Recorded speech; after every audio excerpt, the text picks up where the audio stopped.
I see those big, bright, shiny red trucks just a-trucking down the road. Those big, bright, shiny red trucks just a-looking for another load. Well, it's a family tradition, any Rocky Mountain day. Our fathers before us showed us the way.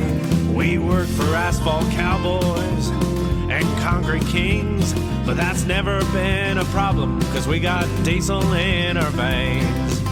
We've got diesel in our veins. I see those big, bright, shiny red trucks that just a trucking down. Morning, JFW family. Welcome back to the Channel 23 podcast. The purpose of this podcast is to reach out and touch the fleet, to engage and inform everyone with all things JFW. Welcome, Jim White, Brother Dave, and Super Dave. Morning, hi, everybody. Top of the day your way, drivers. If you guys are out there driving around, walking on a treadmill, in the gym, whatever, now's the time for the pledge. I pledge allegiance to the flag of the United States of America and to the republic for which it stands, one nation, under God, indivisible, with liberty and justice for all. All right, so I did hear from Chili Dog yesterday. Before we get into the trucker prayer, he is healing pretty well, but he is unable to work, and the medical bills are stacking up. So him and his family have started a GoFundMe. I did post that GoFundMe on our Facebook page, and also put it out in a Paycom announcement.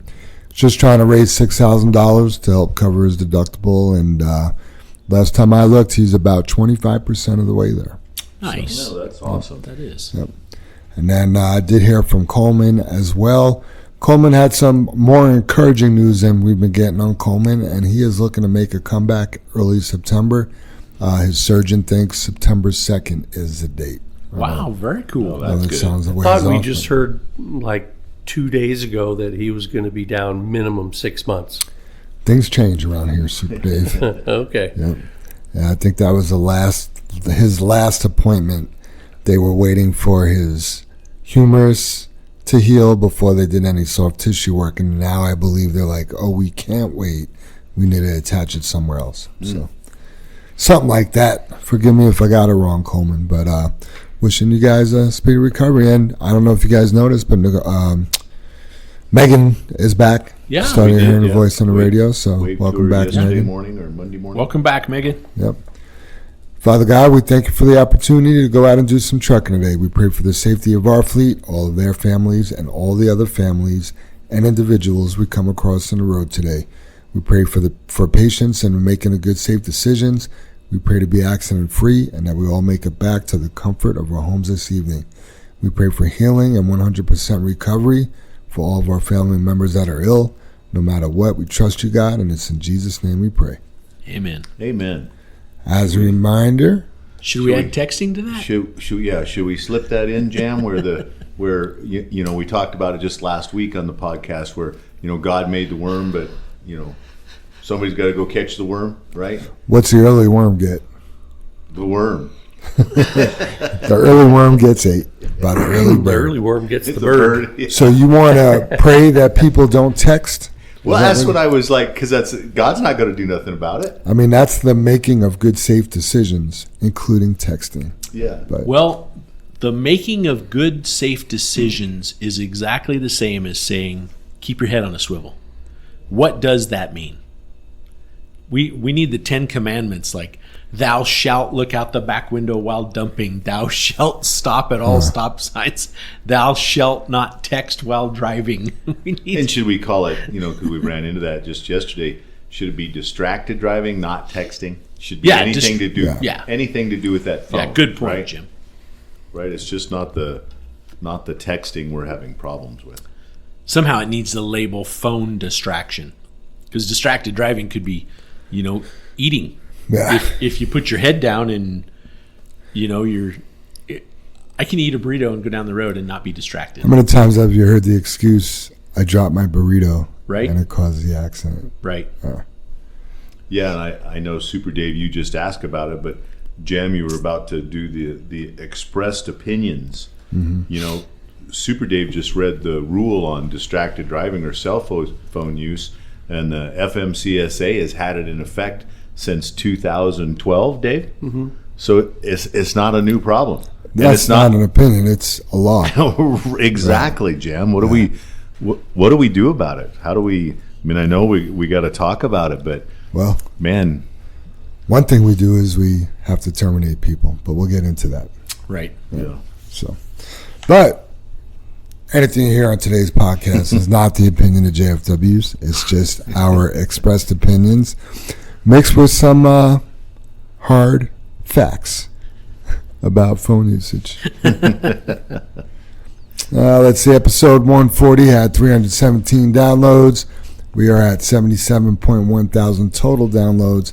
And man, our followers are at 603. We took quite the leap this week. So I like that number. Hopefully it affects the other numbers. Agreed, Jim. Yeah. To have that many followers, but only half the downloads, basically. Right. Yeah. So while I was in EMT school, one of the things we learned about is sometimes people end up with things in their butts, and that's never by accident. By the way, if you don't end up with something in your butt by accident, right? That's always on purpose. But anyway, just looking at some news articles this morning, there was a man admitted to the hospital with 25 plastic toy horses inserted in his rectum. Doctors have described his condition as stable. Man. Oh. It's time for the joke challenge, not necessarily dad joke challenge. Well, I'm going to follow that up then, Jam, because mine's not a dad joke.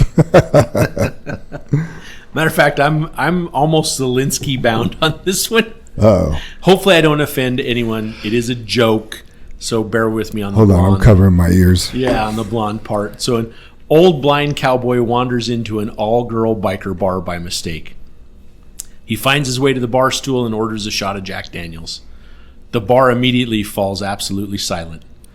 In a very deep, husky voice, the woman next to him says, "Before you tell that joke, cowboy, I think it's only fair, given that you are blind, that you should know 5 things. The bartender is a blonde girl with a baseball bat. The bouncer is a blonde girl with a billy club. I'm a 6-foot-tall, 175-pound blonde woman with a black belt in karate. The woman sitting next to me is a blonde and is a professional weightlifter. The lady to your right is blonde and is a professional wrestler. Now think seriously, cowboy. Do you still want to tell a blonde joke?" The blind cowboy thinks for a second, shakes his head and mutters, "No. Not if I'm going to have to explain it 5 times. Oh, that's funny. That is good. With the warm weather we've had, or actually some hot weather and stuff, I know the guys have been riding their motorcycles and stuff, but do you guys know what you call a Harley motorcycle with no wheels? Nope. A groundhog. I like it. That was I was going to say a sled, but yeah. That's a good one. That is a good one. That was from Potter. I got to get him credit. Oh, nice. He Good was job, when he Potter. was traveling, he was listening to the radio station in Ohio. So it's an out-of-state dad joke. Nice. Very This good. joke brought to you from Ohio. Yep. I got a couple of potty jokes here. Uh-oh. Nothing makes you laugh like a good potty joke, right? That's the shit, Dave. Yep. So did you hear the news? The toilet lids at the Commerce City Police Station have all been stolen. You know, it happened 2 weeks ago, and the cops still have nothing to go on. That's awesome, Dave. And this one here made me laugh too. My friend had decided to rename his toilet Jim instead of John. And then when I asked him why, he said, "Well, it sure sounds better when I tell people that I go to the gym every day." That's funny. Bada boom. That just makes me think of the bars that are called like the library. Going to the library. Yeah. That's a famous one in Wyoming. There you go. All right, new employees. We got Brian Smith, Kyle Yates, and Craig Potts all joined the fleet this past Monday. Nice. Welcome, guys. Welcome. Celebrations. Well, my mind just went to my anniversary, so we'll start with that. My 3-year anniversary is today, so Happy anniversary to my wife, Ace. Happy anniversary. Yeah, happy Thank you. anniversary, you two. Jam and Ace. Appreciate that. And then work anniversaries, we got Randy Martinez and Andrew Nones hit 1 year today. Happy Congratulations, anniversary, guys. Mitch Brenner, he's hitting 4 years this Saturday. Yard 23. Yeah, Yeah. Good job, Mitch. Yeah, Congratulations. I miss Mitch. time Need to flies. Run over there some afternoon and Yeah. give him some shit. Yep. He always makes you laugh. Let me know if you need a ride. Okay. Yeah, you'd So- like to come, huh? I just don't think you could run that far. So I bet I could. I bet you can. Not that far. Not that far until you try running it.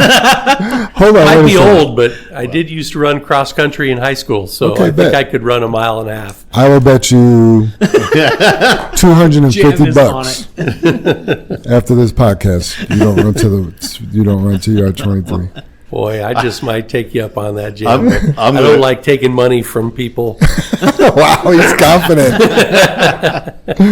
I've As seen slow you. as 270 runs, I'm going to cheat and go right across 270. Why? Everybody else does it, right, Jim? Right? I'm not going to drop it clear down to 56. Yeah, the homeless seem to run across 270 just fine. Do they do it just fine? Because sometimes it doesn't work out. Yeah. And I've seen Sand Creek over there, and it's not flowing very much. It's I not think. deep. Yeah. Boy, they don't even think that'll come up over your ankles. No, you wouldn't even need to pull your pant legs up, right? Right? So speaking of Andrew Nones, he also had a birthday, July 14th. Ricardo Cordova, July 15th. Elvin Spates, July 16th. And John Dean has a birthday coming up on July 18th. Nice. Happy Happy birthday, birthday, everybody. fellas. Elvin, his birthday was so great, he bought us a pizza yesterday. I seen that. He asked me if I had a piece, and I didn't know he bought pizza, but it disappeared, I think, Jan. There's still some 2 pieces in the lunchroom. Is there? If you want to get you that I'll have slice. Wish him a happy birthday. I talked to him for quite a while yesterday, and I didn't know it was his birthday. Otherwise, I would have told him. Yep. Family birthday celebrations. We got Henry Burnham had a birthday yesterday. That's Eric's son. Fred Powell's wife, Nina, and Matt Sr.'s wife, Bridgina, they have birthdays today.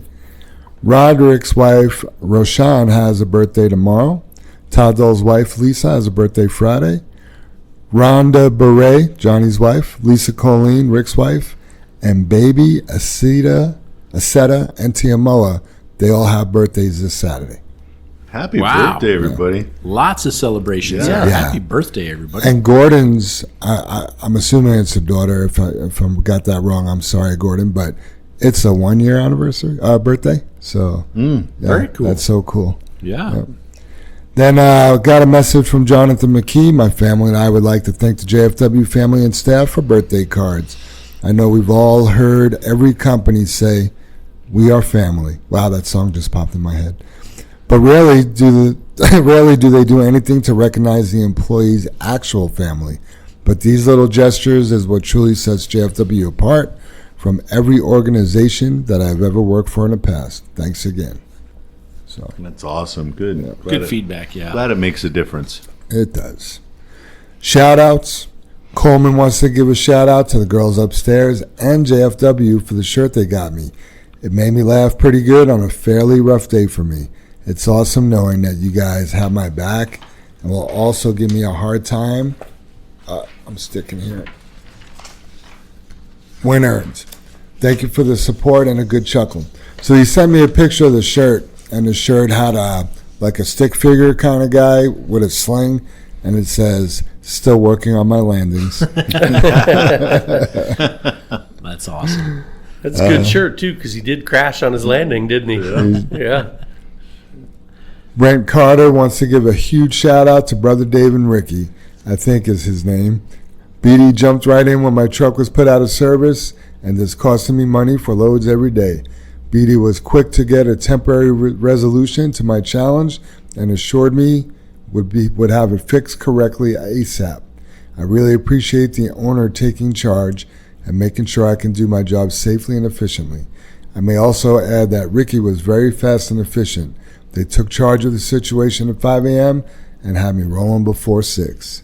That's awesome. That is awesome. Yeah, thanks, Brent. Was that the PTO problem? It was, yeah. I mean, I got to throw all that on Ricky, you know what I mean? He just every morning Ricky's out there just busting it. You know what I mean? He sure is. He works his tail off to get every truck out of this yard as fast as he can, and efficiently and politely. And oh my gosh, he's got a heart of gold, man, and he busts it every day. It's awesome. Everybody in the shop does. You know what I mean? That's not to take away from Teddy. Teddy's just not here at 5. You know what I mean? He's in at 6. So if there's something here, Teddy jumps right in as well. Yep. Yeah, the whole thing was interesting because there was a message that truck was down for a PTO, and then the next message is, send him over here. I'll help him get it going. I'm like, oh, that truck is not sitting today. Yeah, I think that was a 1 a.m. email, and I answered it at 4 a.m. Right. And I'm like, I don't think so. We can rig a PTO to run. We are not going to let this PTO stop us. Yes. Yeah, absolutely. Other things, it is what it is. You know what I mean? Right. You can't do that with everything, but yeah, that we can. You guys got any shout outs?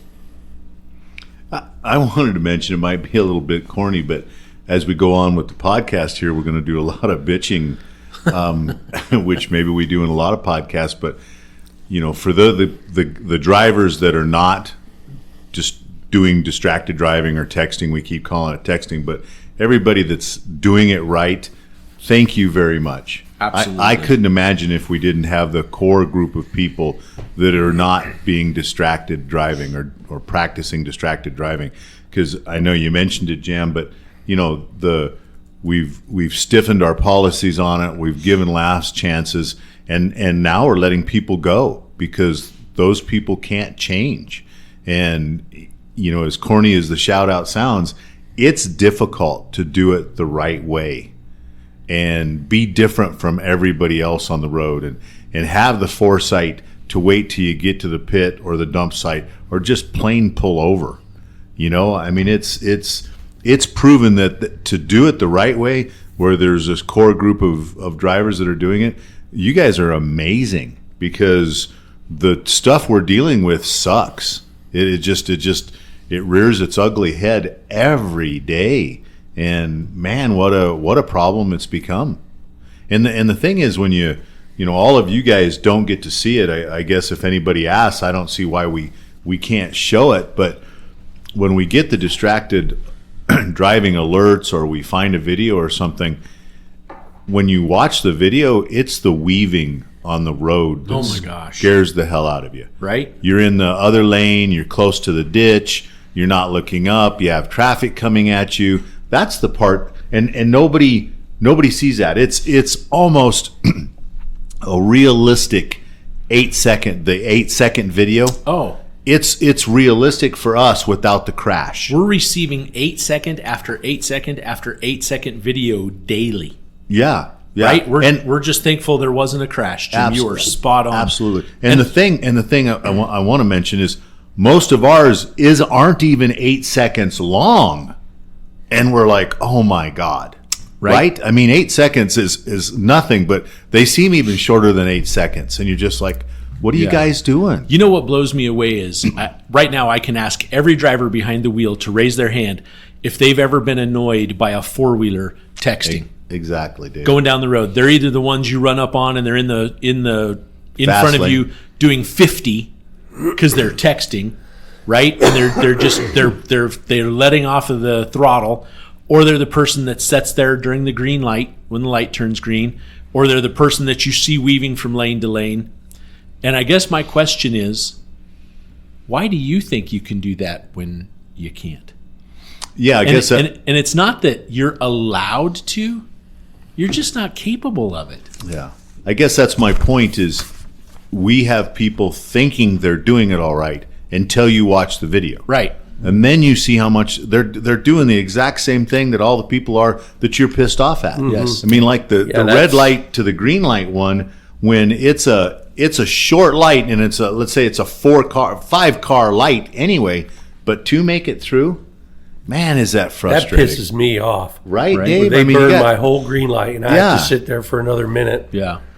But you're spot on too, though, Jim. Man, great point. Everybody thinks that they're fine until they actually see it. Mm-hmm. You know, I would love to take videos of people, like when they're angry and they're yelling and, and then you say, do you know what you sound like right now? And then if you could just like play it back to them, they'd be like, oh, wow. Yeah. Mm-hmm. And that's what the video of the texting is doing. It's like, oh, wow.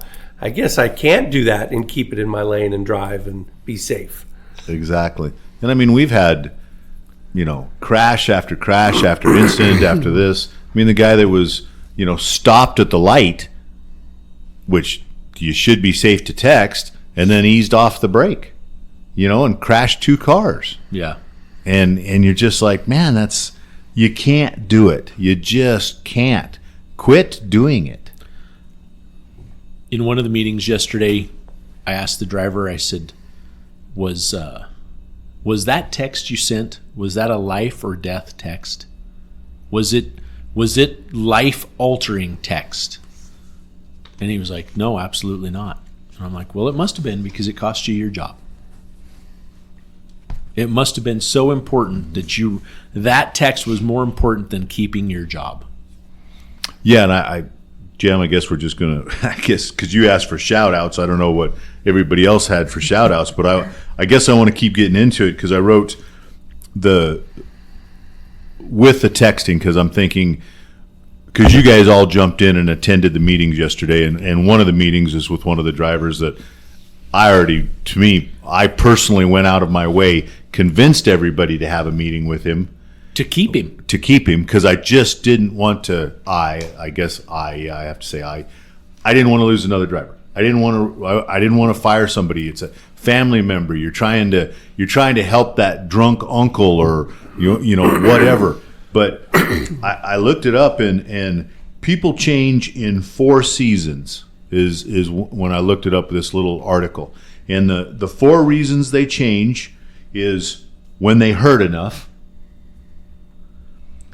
when they see enough, they're inspired. So the first 2 right there, you guys. So when you hurt enough, so you're going to either get killed hurt, or kill somebody, and you're going to hurt, or have someone hurt. All right. So just think about that. So you're going to hurt to be able to make a change. The other stuff is, you're going to see enough. You're inspired. You know what you're going to see? You're going to see somebody get killed. And that's going to inspire you to change. The third one, when they learn enough. What the hell are we doing on this podcast? We're trying to teach you, and it's not doing a damn bit of good. I mean, the meeting I had with one of the drivers, we went over the 8-second video. We went over, we had tears in the room, grown men in tears in the room, and they still went back out on the road and texted. Distracted driving. And I'm disgusted on how we reach people. Dave, yes, that's all we talked about on the way home. 40-minute drive on the way home. That's all we talked about was this podcast and how to reach distracted driving. And Dave wanted us to all play a part of, the victim, the guy, that killed the person, the wife, or the maybe it's a woman and we play the husband. And how do we make an impact on the audience? Because what we're doing doesn't fucking work. Because obviously we still have people, but I gave a shout out to the core that is, but we need to stop the people that aren't listening from being distracted drivers. I mean, we said last night, I just want to mention that the Subaru commercials, have you seen those crashes and the kids walk away? I mean, my middle daughter had an incident, rolled her Subaru and walked away. And I don't care. I don't know if it has anything to do with the Subaru. I'm just fortunate to have my middle daughter. And the what caused the accident was speed from another person that just wasn't paying attention. Just wasn't, the lawless state we live in. I don't know, you guys. I'm and the fourth here, I read that you learn enough that you get impacted. When they receive enough, they're able to. You receive enough information, you receive enough teaching to change. Well, we're trying to teach, and that doesn't seem to be what we've all asked you to watch the 8-second video. Yeah, and we know it's being watched. It's watched at orientation day 1. You haven't worked here 8 hours yet, and you've watched that video. Then day 3, you watch it again at the end of Kendrick's training. So you've watched that video twice. And if it's not impactful, Jam, I listened to his sayings, and I love to massacre him, but this one, the reason I struggle with this saying is because I find it so hard to believe, and yet it's so true, that we're all one decision away from ruining our lives. And he's been saying it for years, and I'm like, I hear him say it, and I think to myself, gosh, what decision am I going to make that's going to ruin my life right now? And it seems impossible, and that's me and my position and my beliefs and how I do things. And I think, how can one decision ruin my life? And yet, yesterday we watched that one driver that was on Last Chance. He's ruining his life, and he's consciously making that decision. And my gosh, the places, the locations we're seeing this texting go on, oh my God, unbelievable. I might buy off on one where you're on I-76 in Sterling and there isn't any cars on either side of the freeway. Like none going either way. Am I saying that's right? Hell no. But I might buy off on it there. If you're texting and you're anywhere on 285, how long have we talked about what a hotspot 285 is right now? Yeah. No one can take a chance on 285. Yeah. With traffic coming at you. A 2-lane road. Absolutely. 1 lane each direction. Yes. You're going to text and there's a big truck coming your way. Absolutely. What if he's texting or she, right? What if that big truck's texting and you're texting and you both just kind of crowd the middle by 3 inches? Right. Right? That's a head-on collision. That is. Yeah. At 110 miles an hour, right? At 110. 255 mile an hour vehicles hit each other. They hit at 110. Yeah, that's death. Yeah. Yeah. Yeah. And you're willing to make that decision. Yeah. That text, that you better have gotten a text that says, well, I don't even know what it could say, but if it's that bad, frickin' stop. Yeah. We've never yelled at anyone, not one person ever that's been pulled over on the phone or texting. Oh, I fire 2 or 3 people for just stopping. I mean, have you ever heard? You're right, Dave. Have any of you ever heard us saying that we let a person go because they stopped and made a phone call? Yeah. Yeah, which brings me to another point of, well, I'm making, by me not stopping, I'm making the company more money. Yeah, we keep hearing that a lot. Yeah, we've never asked anybody to be unsafe to make us more money. Right. Do we send you for a last load at the end of the day? Yeah, we're still working, right? Yeah, but the last load is the hours they're open. Right, exactly. We don't ever tell somebody, we've never had a meeting and pulled somebody in a meeting and been like, listen, you're just not hauling enough loads for us. We need you to work, we need you to do more and try harder. Right. We have 141 episodes of asking people to stop. Right, exactly. Yeah. I'd like to read the rule real quick because I know we actually hand this out in the the driver handbooks, the driver notebooks. But I know a lot of that material never gets read. I just know that from my own experience. But I'd like to go ahead and read the rule so people get a grip on what is at stake, even if you don't go into the ditch and roll your truck. But anyway, this rule was taken into effect on January 3rd, 2012 by the Federal Motor Carrier Safety Association, which is federal law, okay? The final rule prohibits CMV drivers from holding, dialing, or reaching for a handheld cellular phone. This includes all push-to-talk functions. Hands-free use of a cellular phone is allowed. The ban does not prohibit or restrict the use of citizen band radios, GPS, or fleet management systems, such as our company radios, right? So any CMV driver who is convicted of a handheld cell violation, drivers will be subject to federal civil penalties of up to $2,750 for each offense. Motor carriers that allow their drivers to use handheld cell phones while operating a commercial motor vehicle face a maximum civil penalty of $11,000 per violation. Okay? And so To make it clear, dialing, as defined by the FMCSA, a driver is allowed to initiate, answer, or terminate a call by touching a single button on a mobile telephone or on a headset. This action should not require the driver to take his or her eyes off the road. A driver is not allowed to reach for a cellular or hands-free device that is done in an unacceptable and safe manner. Examples of this behavior would be reaching for a cellular phone on the passenger seat, under the driver's seat, or into the sleeper berth. To be in compliance with the rule, a driver must have a cellular phone and or hands-free device within close proximity to his or her person. So essentially, you can reach up. Almost everybody has a dashboard mount, so that cell phone is literally in their line of sight. You are allowed to reach up and touch that cell phone with one button to answer that call, as long as you're safely belted in and you're within reasonable reach of that seat belt and driver's seat. For some people, Dave, I think that cell phone sitting right there in such close proximity is like a crack pipe to a junkie. I agree. They just can't not put it down. I agree. You know what I mean? They see that text and it. Oh, I gotta answer know that. I gotta know. You know what's really odd to me, and maybe I'm going back to the strong family unit type scenarios. I would hope your family or you would encourage your family to go, hey, just give me a call if you need something. I can't text while I'm driving, and I don't mind answering or talking to you. Right. Just shoot me a call. I can talk while I'm driving. I still have both hands on the wheel. My eyes are focused on the road.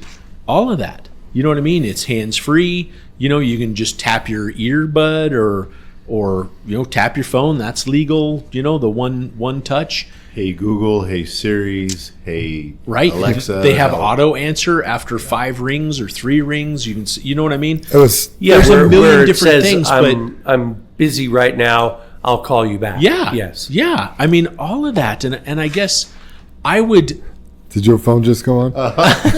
I would promote my family to go, listen, I can't text while I'm at work. Mm-hmm. I'm a professional driver. It's illegal.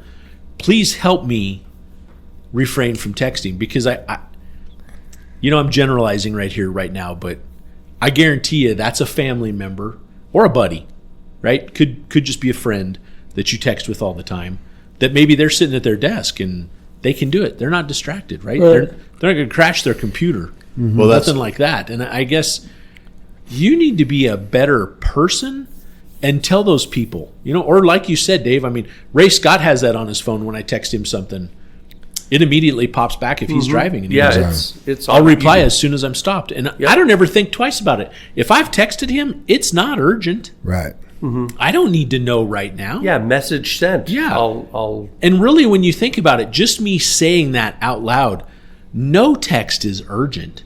Right? If it's urgent and there's an emergency, they're going to call. You would hope. Right? But I think myself, I've done a lot of thinking about that, Dave. Your whole statement there, and I think the reason the texting is happening is because it's 2 people that aren't supposed to be talking on the phone. Because you look at our podcast, they don't call Jam during our podcast. They text. They text because he can't just answer the phone, but he's not supposed to be answering the phone because he's doing a podcast. How many texts do you answer during the podcast? Because you're not supposed to be on the phone. Yeah. And I don't think we're realizing it. Both parties are doing things they shouldn't be doing, but we're able to do it because it's not supposed to be interfering with everybody else. So it's their wife at work that shouldn't be on the phone texting. Yeah, texting is the preferred method of communication nowadays. That is true. Yeah. 90% of the people would rather text than call. Well, I don't mind a call. I certainly don't like a voicemail, though. If you got to leave me a voicemail, just text me. How do you know? How do you know you're what, gonna... Jim? I would love if I called you, I'll leave you a voicemail. I prefer that you just text me instead of so just at the end of the call when you don't answer, you just want me to hang up and text me. Yeah. I have problems with text. Especially if the message is like this, Jim. Hey, Jim, this is Jim. Give me a call when you have a minute. I have problems with that text because I don't like look at my phone all day, so I'll pull it out of the holster and I look at it and see somebody sent me a text 2.5 hours ago, asking me a time sensitive question. I mean, I'm not going to just have my phone glued to my hand. If you have a time sensitive question like, hey, how do I open this tailgate or something like that, you better call me. We'll just text you 911 so you know it's important. It's such a huge problem, you guys, but you're in that position, like Dave mentioned at the end of it.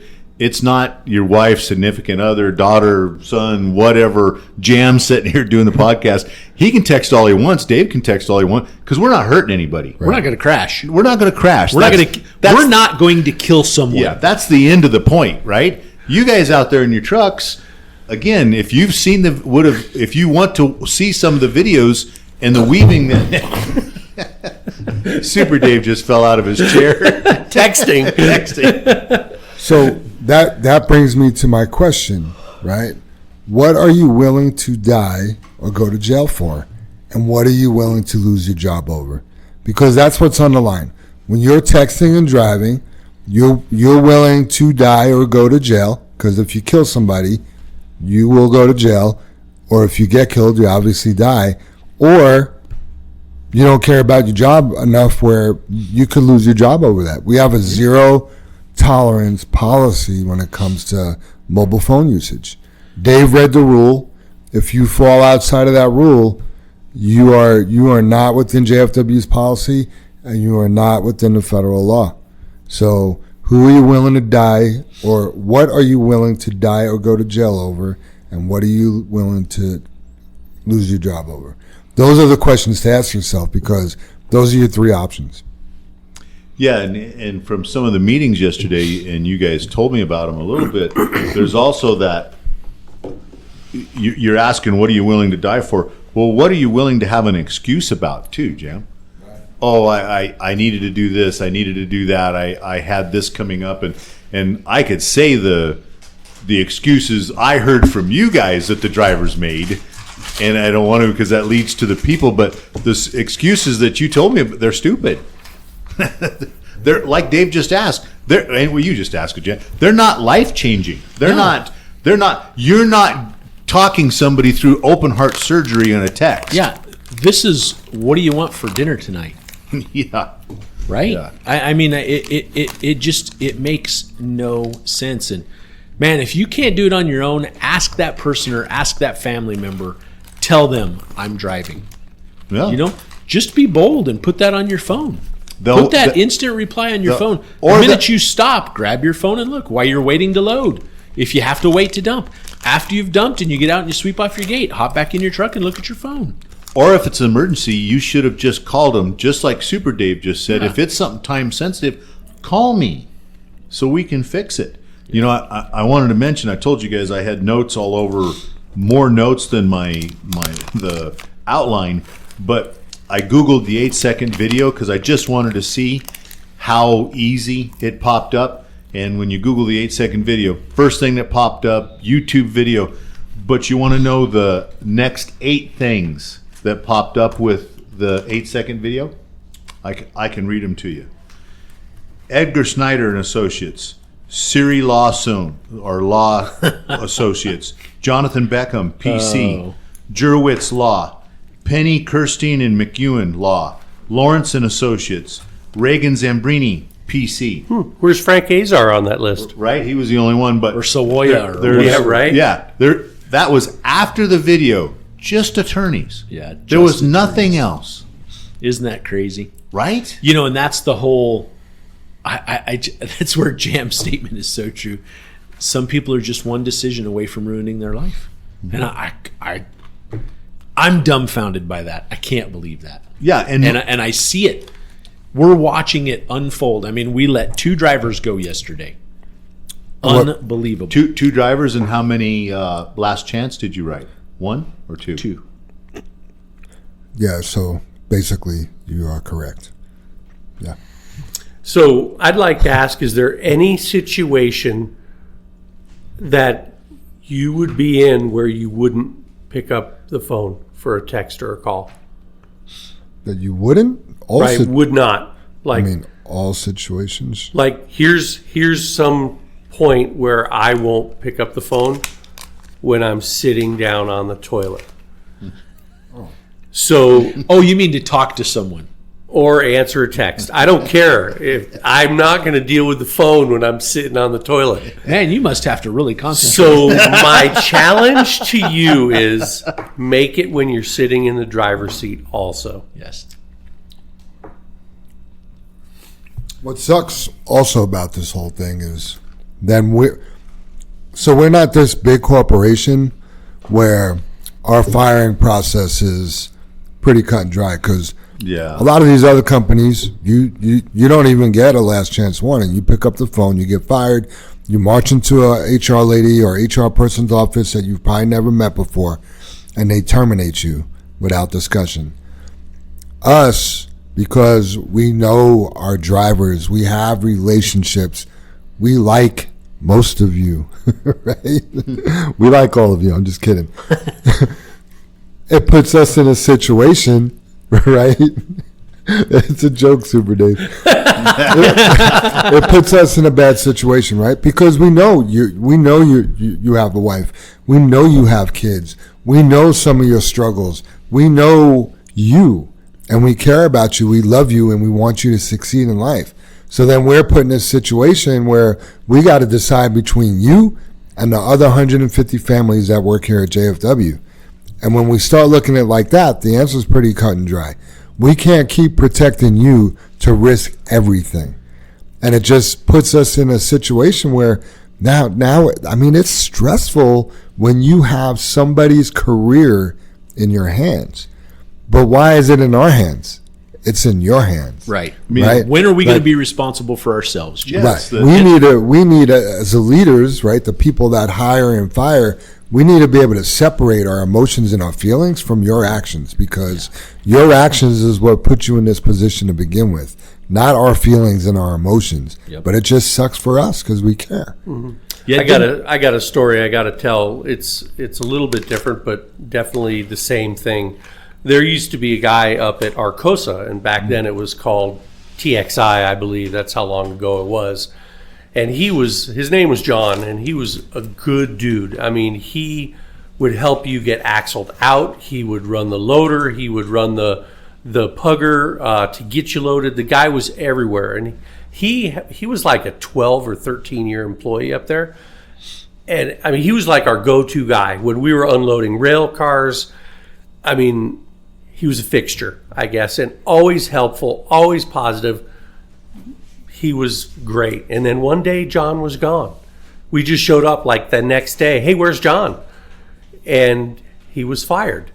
And we were like, oh, what happened? And they have a rule up there, and I'm sure many mines do. He failed to perform a lockout tagout procedure when he went into a restricted area. And their rule is you can lose your job, but you can't lose your life. You're better off losing your job than being killed. There was no discussion. There was no second chance or last chance agreement or anything like that.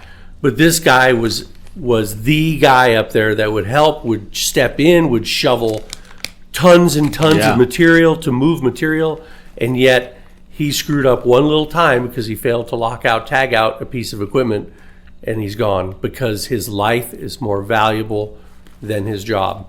And this situation is exactly the same. I hate to be cliche, Dave, but to quote for the Trekkies out there, but the needs of the many outweigh the needs of the few. Right. We have to protect the many. Hail, Mr. Spock. Yep, we have to protect the many, and I it's just so frustrating. I don't want to jeopardize your guys' homes by allowing an unsafe person to work here, because that when we're sitting down and we're in that room and we're showing that video, you have been unsafe. You have done something that could end someone's life. Did it in that moment? No, we got damn lucky.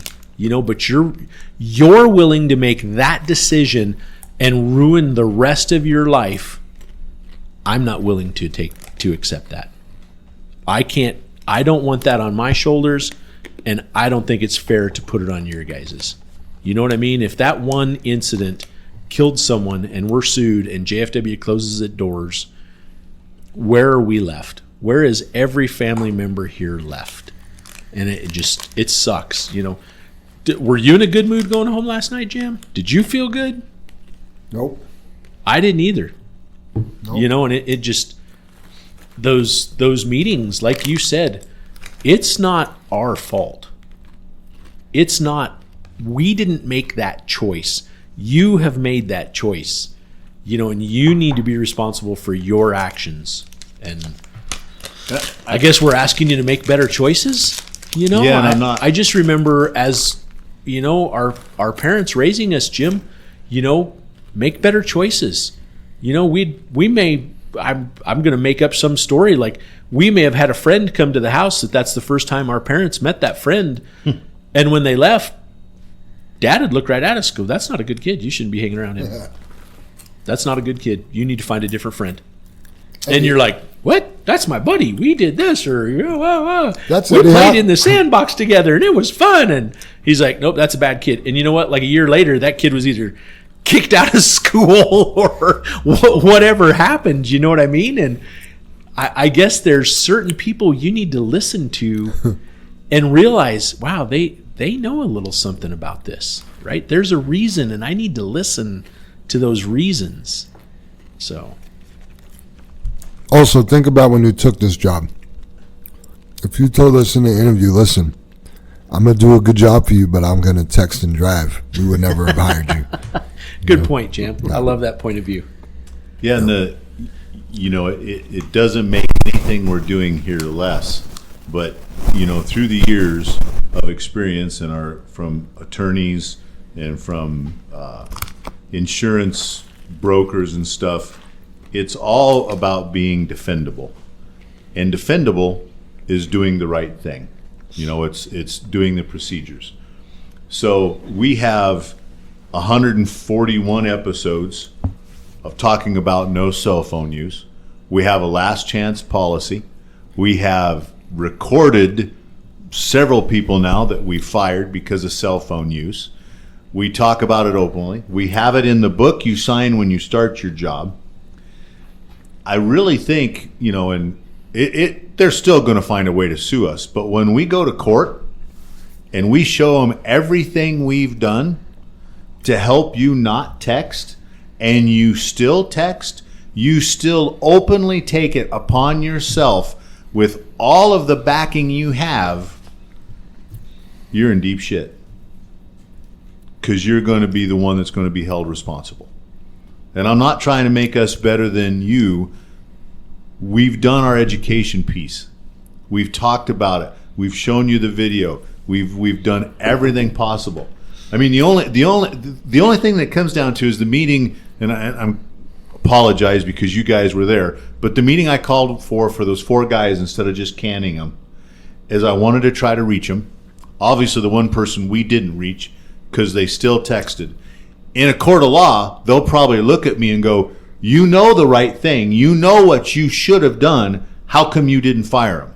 Right. And we're going to assess 40% of the blame on you.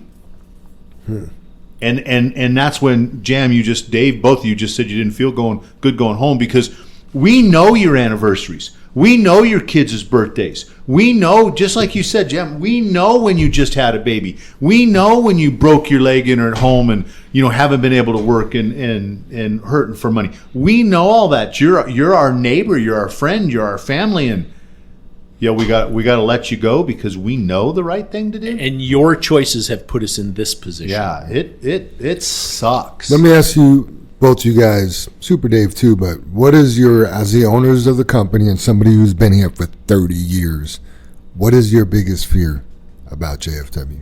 Killing somebody. Absolutely. Right. An at liable accident. Right. At fault.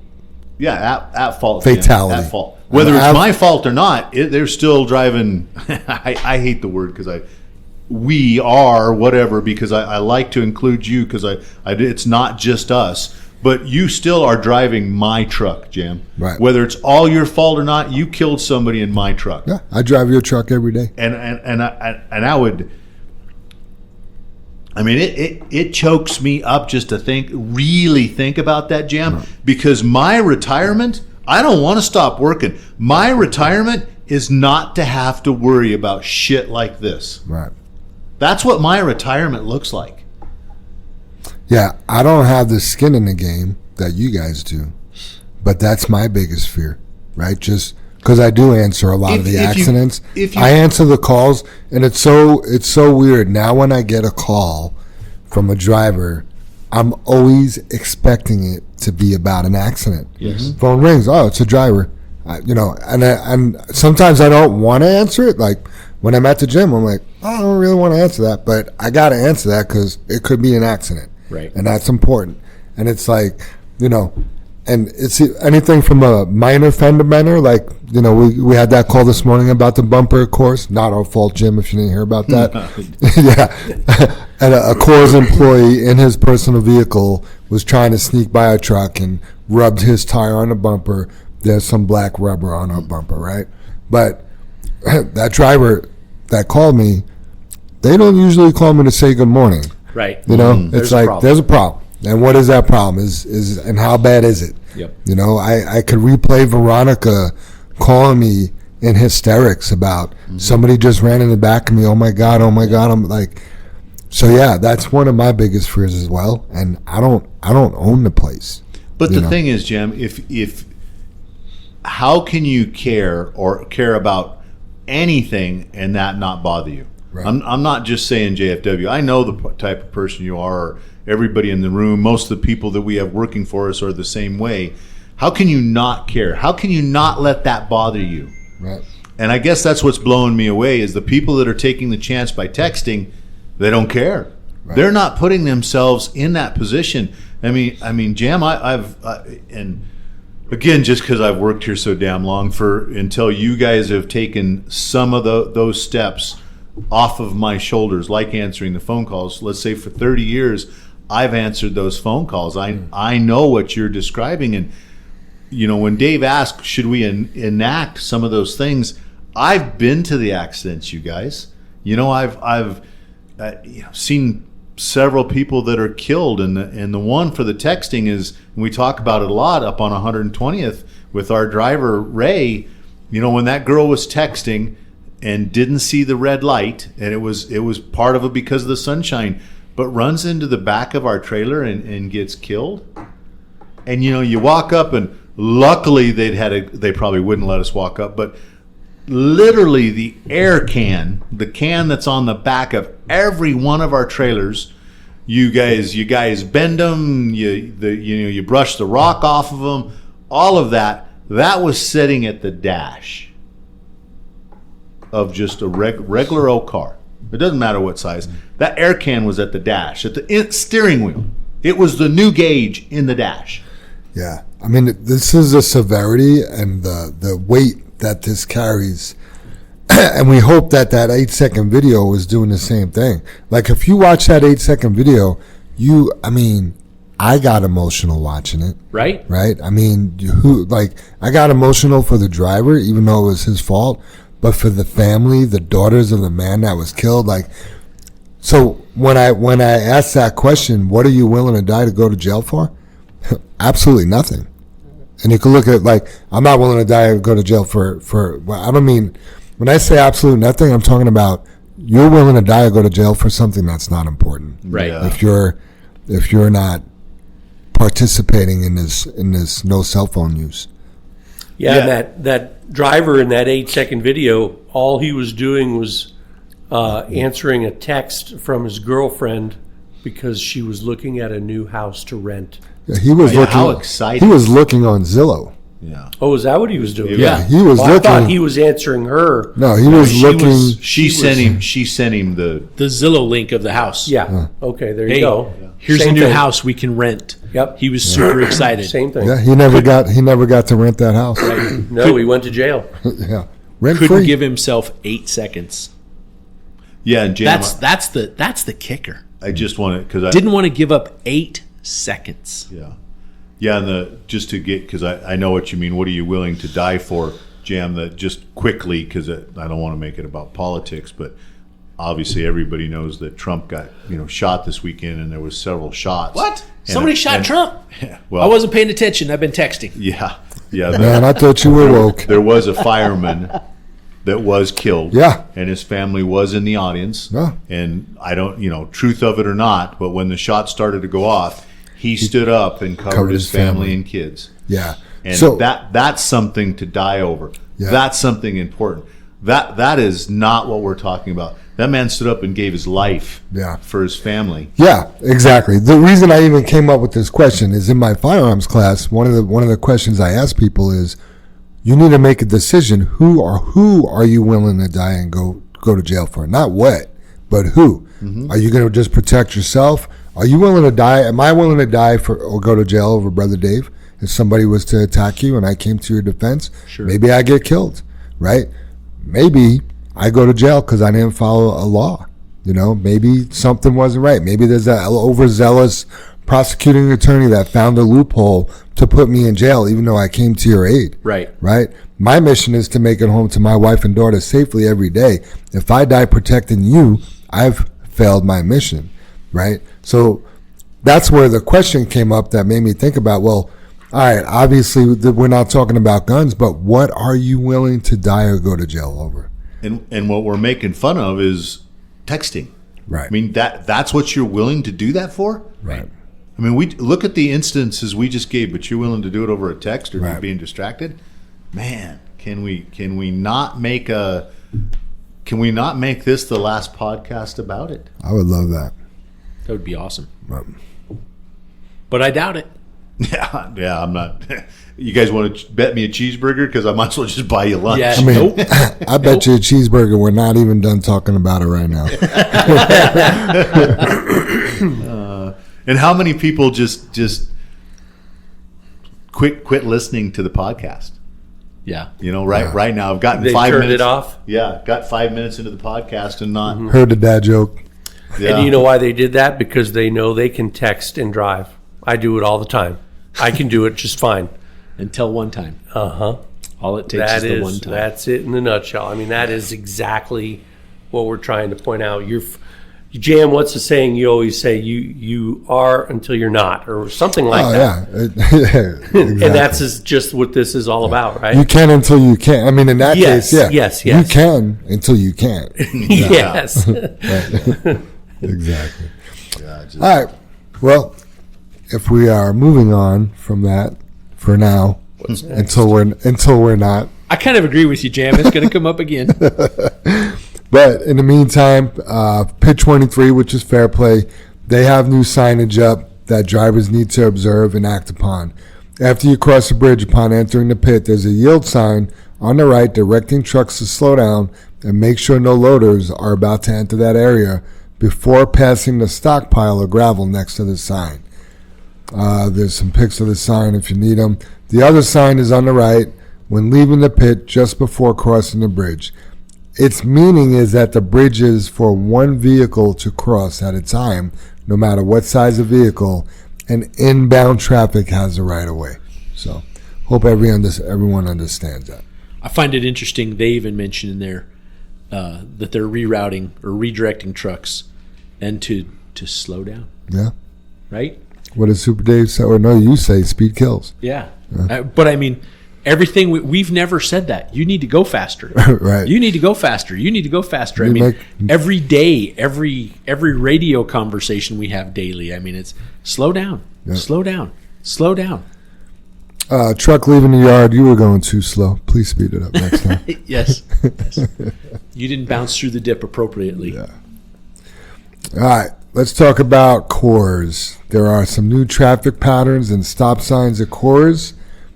There's plenty of room not to run things over, but Brother Dave, you have the map there, and you talked to Casey. I know Casey went out, did a survey, researched the heck out of everything, and then reported back to you. So Yep. what do you got? Yep, these are directions at Coors according to Casey. So thank you per Casey. As you enter Coors, I'm going to start where the changes are occurring. Everyone knows after you scale in As you travel down heading towards the can, you get to the railroad crossing that has the flashing stop sign with the flashing arms that come down that we have to stop at. That's not a rolling stop. That's a stop. That's a look left. That's a look right. I mean, Charlie, we've always stopped right there, right? Then proceed, right? And or proceed straight. You can't turn right there. Proceed straight.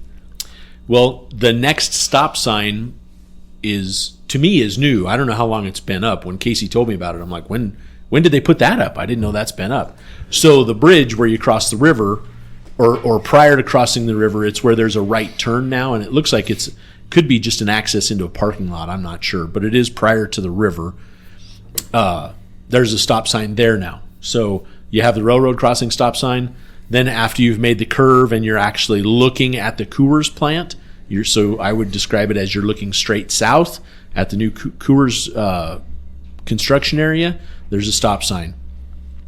Then you cross the river, you continue on through, heading what I will say as west. You come around the end of the building. There is now there used to be dual stop signs. We've already torn one down.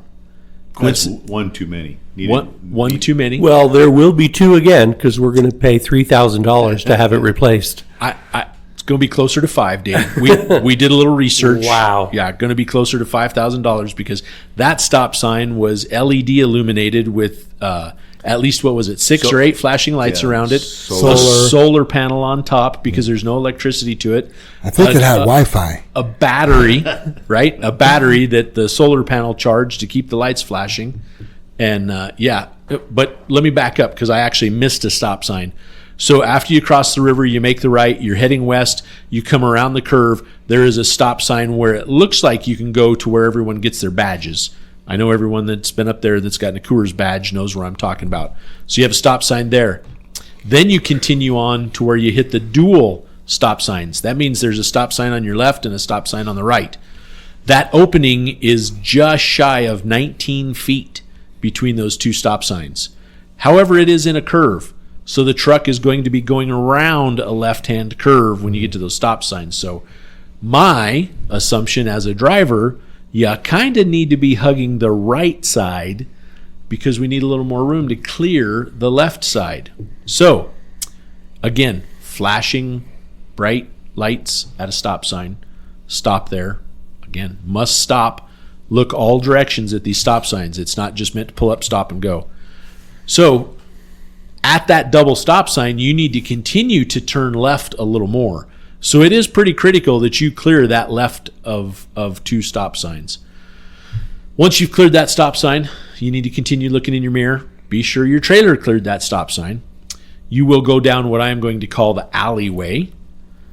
As you clear the end of the alleyway, which is the new construction on your left, and where I'm going to call it the old can, the old plant, I guess. I don't know how else to say it. It's still where we're going to continue loading. But anyway, you've made the left around the end. You have the can on your right and the new construction on your left. There's a pedestrian crossing there that has a stop sign. When we stop at that stop sign, we really need to look for pedestrians, especially at night or in the dark, okay? After that stop sign, you then continue to make a left. You come around the end of the building next to the river, between the river and the building. You stop and you back up under the can. Then the only other stop sign, once you've loaded, you come down to the road to turn right and cross the river. There's a stop sign there. So hopefully I've covered all the stop signs, and it's critical, you guys. Coors is a premier client. They're not some Bob's backhoe service that we're off in some field and it's just a good old boy hand running the backhoe and he watched you run the stop sign that's at the end of the street to pull out into the intersection because you had an opening. This is Coors, right? They produce beer that's sent throughout the world. Super Dave was just bragging how he had a Coors beer in Germany. Sure did. On his ship. Coors Light. Yep. So they've chosen JFW because we go above and beyond. And it's kind of funny when I'm asking you to go above and beyond, just asking you to stop at a stop sign and not run it over. That's all we're doing here. Just stop at the stop sign. Look both directions. If it's clear, continue on. right? And don't run over anything in that process. So it seems simple, but it seems simple to not text and drive. So I guess we're going over some things here that may not need to be going over for the drivers that get it and get it done right and do an amazing job for us, which the list is endless. There are some of our silent warriors. Yeah. Here's the thing, though. It can happen. Well, I want to say it could happen to anybody, but it could happen to anybody if you're not super paying attention. Right. So we had a situation where we hit and ran over the stop sign. The driver's a good driver. Yeah. He just, in that moment, didn't see the stop sign or didn't do something he should have been doing. And it happened. That's why we're talking about it. So it can happen. I guess what I'm saying is, if you think it can't happen to you, it certainly can if you're not doing it the right way. I have a question, Dave. Is this a temporary travel route? No. Or this is the new way? This is the route. Because they've changed everything in the unless they change something for us, Dave, this is the route. This is how it's going to be. Until it's not. Until it's not, exactly, Jim. But I don't see him changing that, right? I mean, I think that's how it's going to be. Gotcha. Yeah. The stop signs are permanently installed. Yeah. They were. Yeah, they were concreted in the asphalt. Right. Yes. If you think about the podcast so far, and I listened to you tell that whole story, Dave, and thank you, Casey, and everybody. Thank everybody that tries to make us better. But you said stop at a stop sign, and you're going to go a little farther, and you're going to stop at a stop sign, and then you're going to go between the two stop signs that are hugely. There is a runway design up to the two stop signs of yellow paint, and I've seen the pictures, I've seen the video, I've seen the still cameras, the whole bit. So we have a law about not texting or distracted driving. We have stop signs you're supposed to stop at. We have yellow, like, solid white line, a yellow line, a dotted line. It's a street. We have street that marks your path, and I know the driver listens to the podcast and everything like that. I don't mean to embarrass you anymore, but it's the fundamentals that I can do better. I'm going to be better. It's the fundamentals we have to look at. And those are the things we become lax at. It's like, I stop at a stop sign. What the hell else are you supposed to do at a stop sign? That's the fundamentals. You're not supposed to drive on all the yellow markings. You're not supposed to cross a solid white line. You're not supposed to pass in a no passing zone. None of that. It's just the fundamentals. And man, we're preaching about fundamentals. We're telling people to stop at a stop sign. I mean, if we just is this the lowest we can get? Yeah, just like Mike Lantzman used to say, back to the basics. It's always about the basics. You got to start there. No, we could go lower, Jim. You ready? Right? And please, back to texting. I know the wash bay, was saying for a while, yeah, you guys don't recognize us enough. Well, do you listen to the podcast? No, we don't listen to the podcast, and we recognize them a lot on the podcast. We sure do. All right. So I want to make it clear that anybody that's still continually listening to this podcast, because I hope it's not so boring you've turned it off, is we have a huge group of people doing it right. But the people that aren't doing it right are going to kill somebody. That's what we're trying to stop. Hope and pray they don't. Right? Every day. All right. Next thing we could talk about, you are responsible for your truck's maintenance and safety. Okay? Part of your job is your pre- and post-trip inspections, and that's not to just check the boxes on DVIR.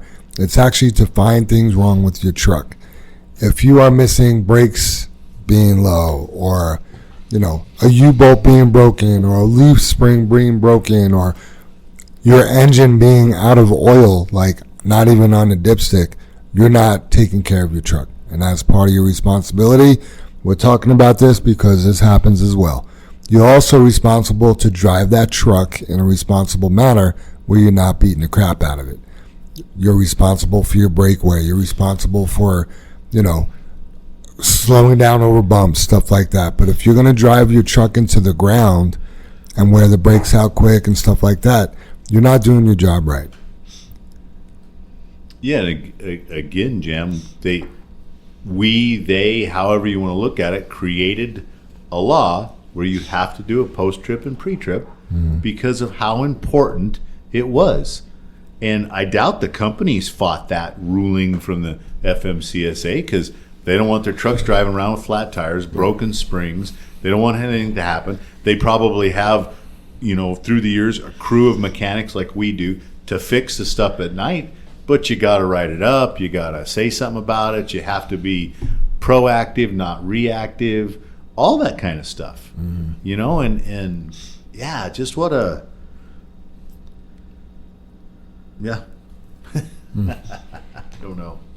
I'd rather talk about the latest movie coming out or something. Well, we're about to talk about what's next. I got one other housekeeping item, and then we could change gears here to a more positive part of our day, I guess you could say. Time off requests. I know we've talked about this before. You got to give us enough notice, right? When you tell me you need tomorrow off, because you forgot about an appointment or something like that, you're not giving me a lot of wiggle room. So either I got to try to help you out, which, again, I like to help people, but now the stress is on me. Right now it's like, okay, well, if I give one more driver off, is that going to affect dispatch? Are we going to have to take a brand new person out of a truck where he's training to fill that? Well, one of the safety directors have to jump in the truck. Well, I have to jump in the truck to cover you and your lack of preparation. So please, please, please understand, the more notice you could give on time off, the better. You could ask for time off 2 years in advance. Probably 5 years in advance. I don't think there's a limit on how far ahead you could pick a time off on a calendar in Paycom and request that time off. These last minute things like, I have an emergency tomorrow, how couldn't you know that you had a court date tomorrow? Like, that's not paying attention. So please understand that I just can't promise or guarantee you that you're going to be off in time when you don't give us enough notice. So. Why is an error on your part an emergency on ours? Yes, exactly. Right? This is the whole take responsibility for yourself thing. I mean, I love how you threw that out there, Jam, but I'm going to hurt my shoulder a little bit because I'm going to pat myself on the back. But I mean, we just found out we're going to have Sam back for 2 weeks, and he hasn't been back for like 9 months, and he's missed his 6-month cleaning at the dentist. Knowing the dentist is closed, and I guess this is the reason I'm bringing it up. Anyone that needs to get you information, if they think about that at 8 o'clock at night, they have your email. They can text you. They can do whatever. I would prefer an email at 8 o'clock at night for something that's not urgent. Right. Everyone has email on their phone. As long as you're not driving. Well, I'm saying 8 o'clock at night, so unless it's our night guys or our shop mechanics or something like that, I'm just giving that example. I knew the dentist wasn't open at 5:30 this morning, but I know they have a voice message that I can call and leave a message on. I called. I said, hey, my son's going to be in town.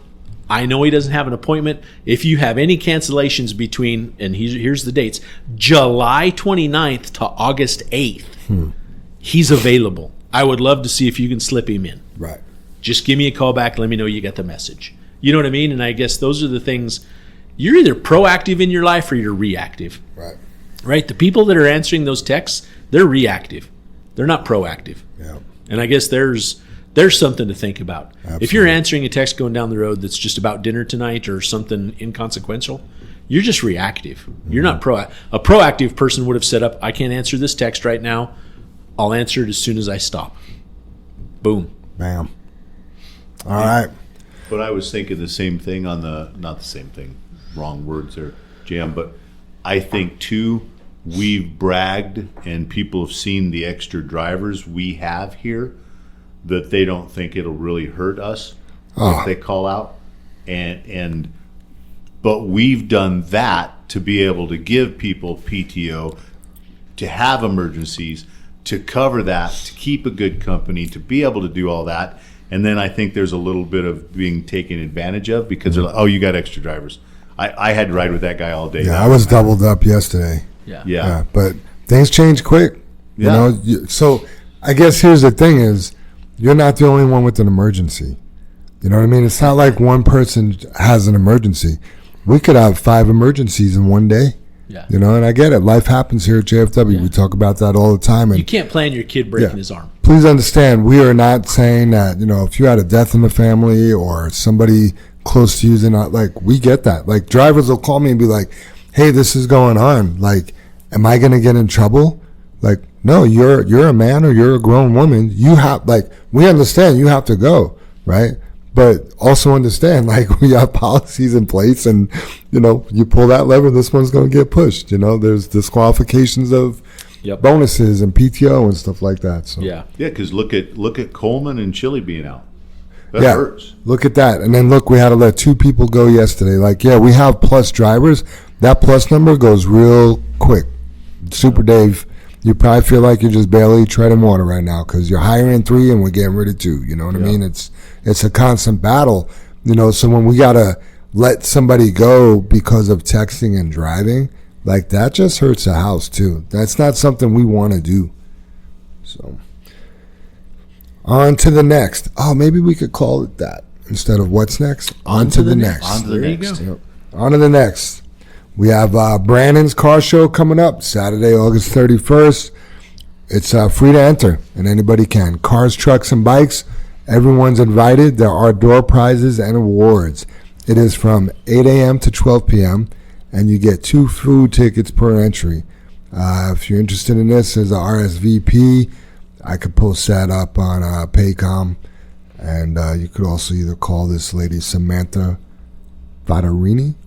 Do you know her? I can't pronounce. Does it say on there? I can't know. They need to register up into the week before, 7 days before, just because they want to know how many cars are coming, Jam. Does it say that in there? Doesn't say that. Okay, the week before you need to be registered. So Last year, I think Rick went down. I think he might have even won something. yeah, what I was Rick gonna went say. down, Mikey went down. Yeah. I know there's door prizes because Mike won, Rick won, and Rick's friend won. Yeah. So Wow.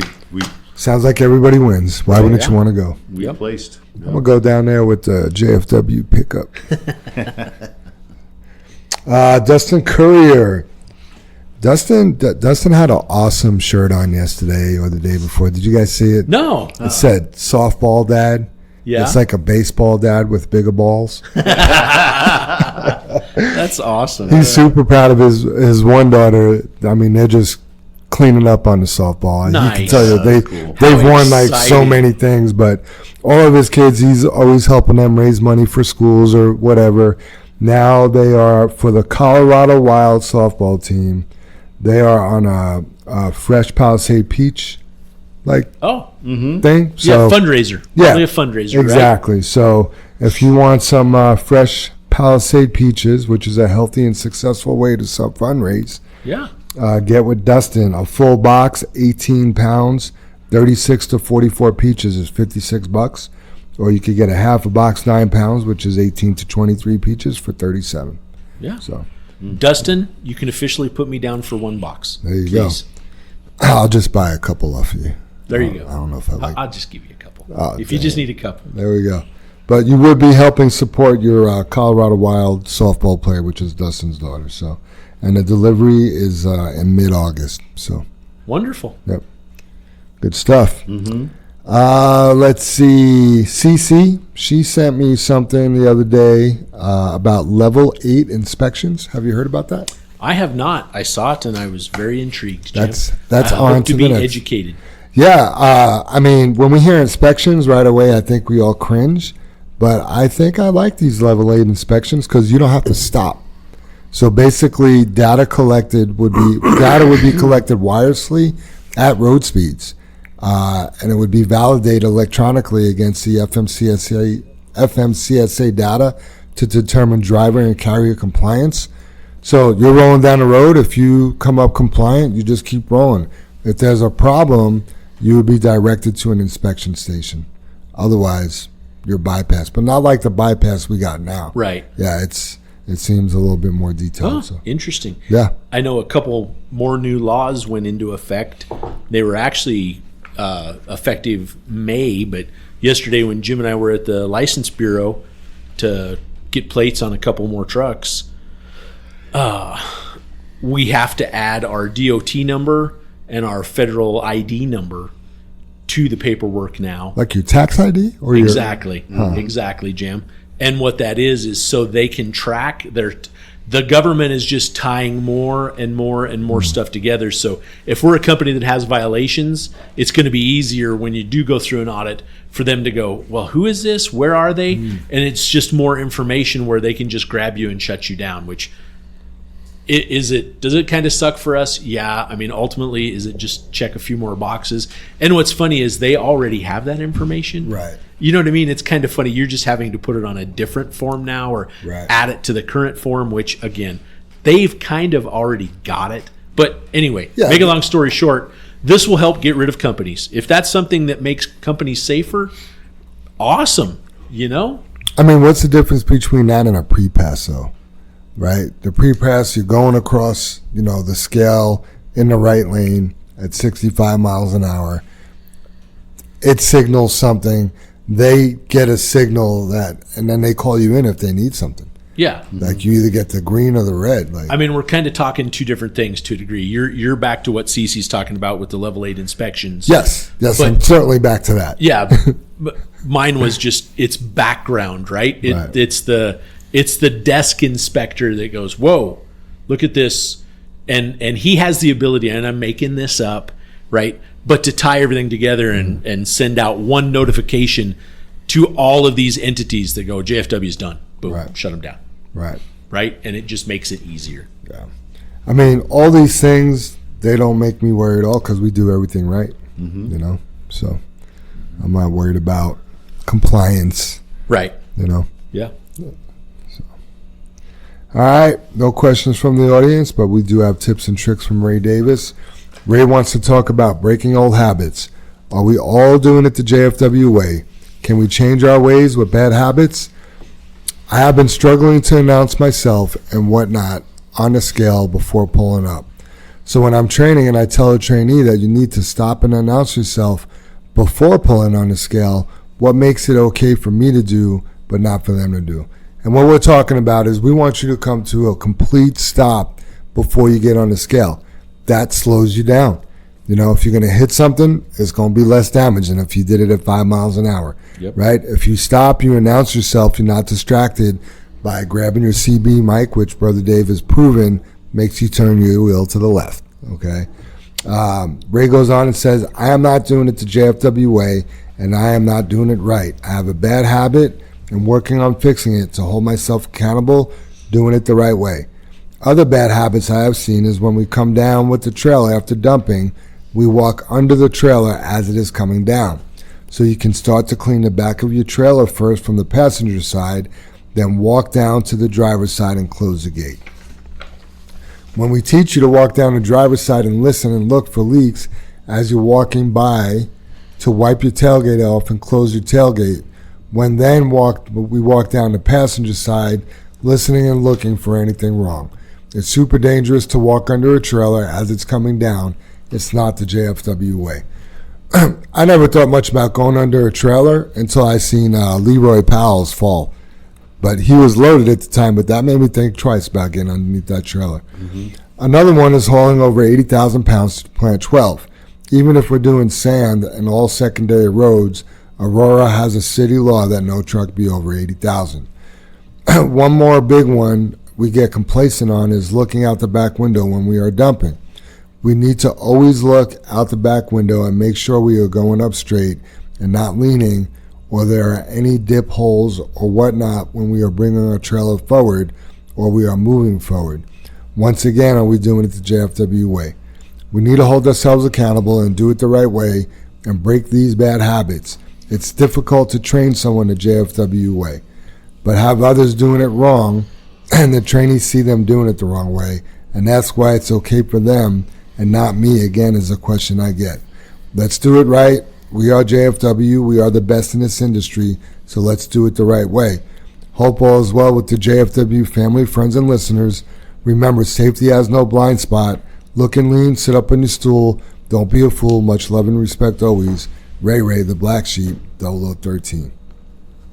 Nice, Ray Ray. Yeah, great. I read it earlier, Jam, and I thought it was a really good piece, one of his better ones, but it just really fit in to what we were talking about, because like him not announcing himself on the radio, what makes him better than the training? That's not the way we trained, Nope. you know, and that's not the way he's been taught. And obviously he can explain why we do that, Sure. you know, to be safe. And, you know, I'm thinking that, you know, when I've been at other scales or stopped or whatever, the guy that rolls on and bounces on and all that other different stuff is, if you really look at the other companies' trucks that aren't trying to do it the way we're doing it or the way it should be done, is you really look at their vehicles and you're like, Ooh. what, right, Dave? You're just Ooh. like, you know, you hear, you know, used to be a lot of, but they're still running the older vehicles. The air-to-air leaking, their steps are broke, they're hit, their tanks have scratches, you know, their airlines are rubbing. You can hear an air leak when you're parked beside them. Yeah. You know, the lights have been changed all the different colors. You know, they're, you know, the Fenders cracked and broken. yeah, absolutely, Dave. You see the mud covering the license plate, and you know the different tricks. You get cracked windshields. They're not only not doing it right, they're trying not to do it right. because they can't. Yeah. You know what I mean? And Yeah. or they haven't in the past, and it's put them in this position. Yeah. That's the thing. Yeah. And you know, it's just So I thought it was a good one from Ray Ray. Fit well with today's discussion. I would like to add just one more bit to that, and it's just, you know, we can add it to every week, but work a little harder on those post trips, you guys. When you get out of that truck and you just close that door and walk away from that truck and you didn't circle it and actually look at things. I mean, we had a truck in the shop last night after, you know, one of the meetings over there in the training center, and I walked out past it, and the right rear tire, the whole tread was torn at the sidewall right at the edge of the tire, like it had been ran down a curb. And I'm just like, how on earth did the driver miss this? Well, I know how you missed it. You Yeah, didn't look. freaking look. Right. You know, and I guess I feel, number one, I feel nitpicky when I point those things out, but I'm pointing those things out because it would have blown out today. So I'm not only looking after the house, I'm looking after you as well, and you know, the innocent people on the road if that tire were to blow out. And I guess for me, it's kind of frustrating. You're the captain of that ship. You should know everything about it, right? You should know this has this spot on it, or this stain, or this, or it doesn't. And you're looking for the unusual. And you know, I always use the term square peg, square hole, round peg, round hole, right? Like, we're just taught that from day one. You know, one of the new supers, one of the used supers that we bought from Ohio and brought it here, I was standing looking at it, you know, a couple weeks ago, maybe 3 weeks ago now, in the shop, and it had the weirdest oil stain in the middle of the tailgate, actually to the left side of the tailgate. And you could tell where the oil had been hitting it and then running down. And I'm like, we haven't hauled a load of asphalt with this. What is this stain from? How is this even possible to be on here? And, you know, finally it just dawned on me. I started looking up and I started investigating, and it has 2 steering stabilizer shocks on that solo axle that we lower in the rear that folds down. And one of the shocks was bad and it was leaking out of there. But that's the square peg, square hole, round peg, round hole. You look at things that don't make sense, but by God, you gotta look. You know, for you guys driving brand new trucks, you still need to look. Those tires, they can be injured at any time. You know, this had a big black mark where it looked like it went over a curb or whatever, and the edge of the tread was destroyed, you know. And I didn't know what was going on with the truck, why it was in there, so I asked Matt Jr., it was in his bay, and I was like, hey, you know, is this truck in the shop for the right rear tire? And he goes, no. And I said, is the right rear tire written up? And he goes, no. And I'm like, you better fix it. You know, we need that to run all day tomorrow, and it's not going to. And, you know, this is a Coors driver and all sorts of stuff. And again, we're back to that level of who you want to be. So that's just easy to add on everyone. And damn, I'm not being nitpicky. I'm protecting you and us and everyone involved. So, man, We got all sorts of people that fix all sorts of stuff at night. Help you, help them, help us. Amen. Yeah, and I know we're about to get to Super Dave's High Road Haul, and I had one more marked in here that I didn't see we picked up. If you are going to a port of entry, I mean that's a building with a scale built into the building. If you're going to the port of entry, they also have people there that like to inspect you. I don't know if you guys were aware of that at the port of entry. In the port of entry, I love the name of port of entry because to me it should be when you enter the state, and really our port of entries are really not even close to where we enter the state, Right. most of them. But anyway, I'm trying to make light of it. But if you're going to the port of entry with a scale located at it, because all of them have scales, and you do not know what you weigh, you need to find out. Yep, that just happened. Just happened. I mean, you load a product that we're not used to loading, but we load the same product every day, and most of the day we don't know what we weigh. You know what would be awesome is if there was a place we could scale. We should put one in where we park. God, that'd be a great idea. There's no room here at the main yard. I wonder if there's room for a scale at yard 23. No. Wait a minute. And the thing, wait a minute, guys, you got to say this. Yard 23 is located so closely to our Newport yard, Super Dave can run there. I got 250 camp. So they're really close to a scale that we could use. If you've ever been to that I yard, did see a scale over there out of the ground. I think there's two. yeah, if you go hunt for them. Yeah. I'm pretty sure when you drive in there, though, isn't the scale right there at the gate? It's got cones around it. You can't get on there. Yeah. I mean, I think you're within about 5 feet of it. 60 inches. But anyway, you guys, we're trying to make a joke of it or light of it. It blows me away in my head because as a driver, if I was going to the port, I certainly would never go to the port without knowing what I weighed. Yeah. I just cannot. That doesn't feel good. Right? I just could not do that. It was like, I wonder what I weigh. I mean, it's like, here's A. What's after A is B. What do I weigh? They're going to weigh me. They have a scale. I right? just put on my invisible glasses and keep driving. Cloaking device. We got Star Trek fans. I'm going to hit my Klingon cloaking device, and hopefully they don't notice me. Or maybe in warp you weigh less. I don't know. I'm just going to pull my left lapel back and go, here's my sign. So please, we're coming out of winter. We're going to have some different out-of-town loads, things like that again starting. We're still delivering to New Mexico, Wyoming, Utah, Kansas, all that stuff. Please find out what you weigh. Please. And I'll say this too, not gross, but axle also, because your axles have to weigh a certain amount. I'm 79. I'm fine. Are you? I'm 79. I'm fine. I've seen your butt. You're awful big right there. You're right. A little heavy. 79 and fine. I'm 79. I'm fine. I can't be over axle. Did you check? Nope. 38,000 on your trailer. Yep. Yeah, because that's what Linda was talking to me yesterday about it, and I, from the industry standards or us, we're almost always heavy on the trailer. Always. So the thing is, if you're 79 something, you better find out where that something's at. And you didn't ask that loader to put the third bucket in the nose, not in the rear, you're over on your trailer. Mm-hmm. Yeah. So please, you or guys, however you loaded. Yep. Headed to a port of entry, find out what you load or weigh, because guess what? We got a ticket yesterday. Mm-hmm. That's the bottom line. We got ticketed yesterday. Goes on our CSA, looks bad. All the ports can look up our CSA. Yeah. State patrolmen can look up their CSA, and they just go back to weighing us. On a load that we preloaded the day before. Yep. We parked at yard 23. Right. Yeah. We drove past the scale on the way in. We drove past the scale on the way out and never checked. Yeah. I believe Super Dave is at disqualification and safety bonus. Headed to port of entry overweight. Yes, it is. Yeah. So expensive mistake. Have to have that meeting too, huh, Jack? We're gonna be in shape though.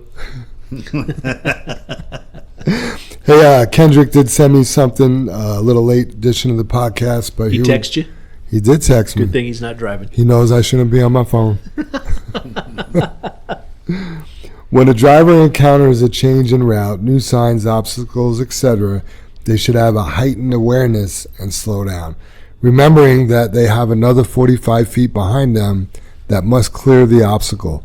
Then he says, don't mention or read these names, but here are some examples. We'll just say a driver taking a different route from Plant 14 due to construction traffic hitting the guardrail with his trailer. Another driver hitting the fuel aisle at Plant 2 with his trailer. And then third and not least, the driver that hit the stop sign at Coors. Yeah. We're just running shit over. Yeah.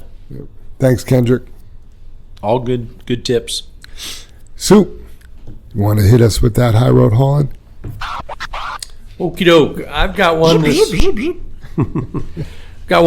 that kind of goes parallel with this podcast. Weird. Always does. And I think everybody should practice this and try to improve. Okay? Yay. This podcast has to do with situational awareness. Do you know what that is? I do. What does it mean? Well, in simple forms, paying attention to your surroundings. Sure. If you're headed to a port of entry and you don't know what you weigh, Right. weigh yourself. So that's you saying, okay, my situation is going to be, I have to go through the port, so I better be aware of my weight because I'm going to get weighed. And then I'm going to be proactive and find out what my weight is and not reactive when they write me a ticket and I have to hand move it at the port. Situational awareness is a currency that buys us time. Yes. Being aware may sound simple, right? It's an integral part of building relationships, doing your job, and being successful. Awareness can help you acquire knowledge, take advantage of an opportunity that otherwise would pass you by, and enable you to help someone else you might see struggling or save a life in a dangerous situation. The simplest acts are often missed because this is so important. We are simply too busy to pay attention to anything going on around us, especially if it seems like it doesn't directly impact us. And that is so important. Everybody is just so busy. It's all about me and my situation, and I can't even pay attention to what's going on around me. And boy, you better start, because that's what's going to impact your success in that situation. Alertness is not an innate behavior trait for most of us. It takes practice to establish good situational awareness and become more aware of your surroundings, whether you're driving, on your first date, in a business meeting, pumping gas at the store, or standing under a tree during a lightning storm. You get the picture? We all should be practicing to become more aware. But how do you practice becoming more aware? It's actually simpler than you may think. All it takes is get your head up, open your eyes, and look around. Practice observing people around you, trying to describe them to yourself, then check how accurately you were able to describe them. Or look at a car as it passes. People can do this during the day, right? Look at that car as it passes, and then look away and try to remember the make, the model maybe, the color, the license plate, how many doors, and how many passengers. And so there's other things that you can do as well. Slow down. People are, and this is so true, people are constantly focused on task completion rather than experiencing the effort and action of what you are doing. Be mindful and present in the moment. Everybody is so concerned about the next load, or what am I going to be doing when I get to my destination? What is on my to-do list? And you aren't there yet. You're busy driving, or you're busy walking, or you need to pay attention to what you're doing now. Also, you can look around before you act. This may seem useless, but once again, your observations are recorded in your head and patterns will be created. But you need to look around. Look for the new. Pay attention to things you haven't seen before. Don't just recognize the familiar. Connect the patterns. Part of the reason why observant people are more effective at what they do and in life is their ability to see patterns. Identify these things and avoid negative or dangerous situations and act on positive or beneficial patterns. Your observations are more powerful than you think, and all you have to do in order to grow is pay attention and look. Dave, I always think about your story about when you were getting gas at the gas station on your way to the airport. Oh, You were taking the rental car back. Yeah. And you saw that guy coming, and you knew if you were just standing there looking at your phone pumping your gas, you wouldn't have seen it. The hair just stood up on my arms again. Yeah, and that guy was beelining. He was headed to you, and he was going to do something that wasn't good. He didn't look like a good guy at all, Dave. Yes. You want to know what time it was? That, my friend, It's is 4:30 in the morning. He had Yeah. he had no business being out there. Yeah. That is situational awareness. Yeah. So, the quote this week is, I think it's always important to be vigilant of what you are doing and aware of your surroundings. And that was spoken by Leona Lewis. Do you know who she is? Was she Batgirl? No.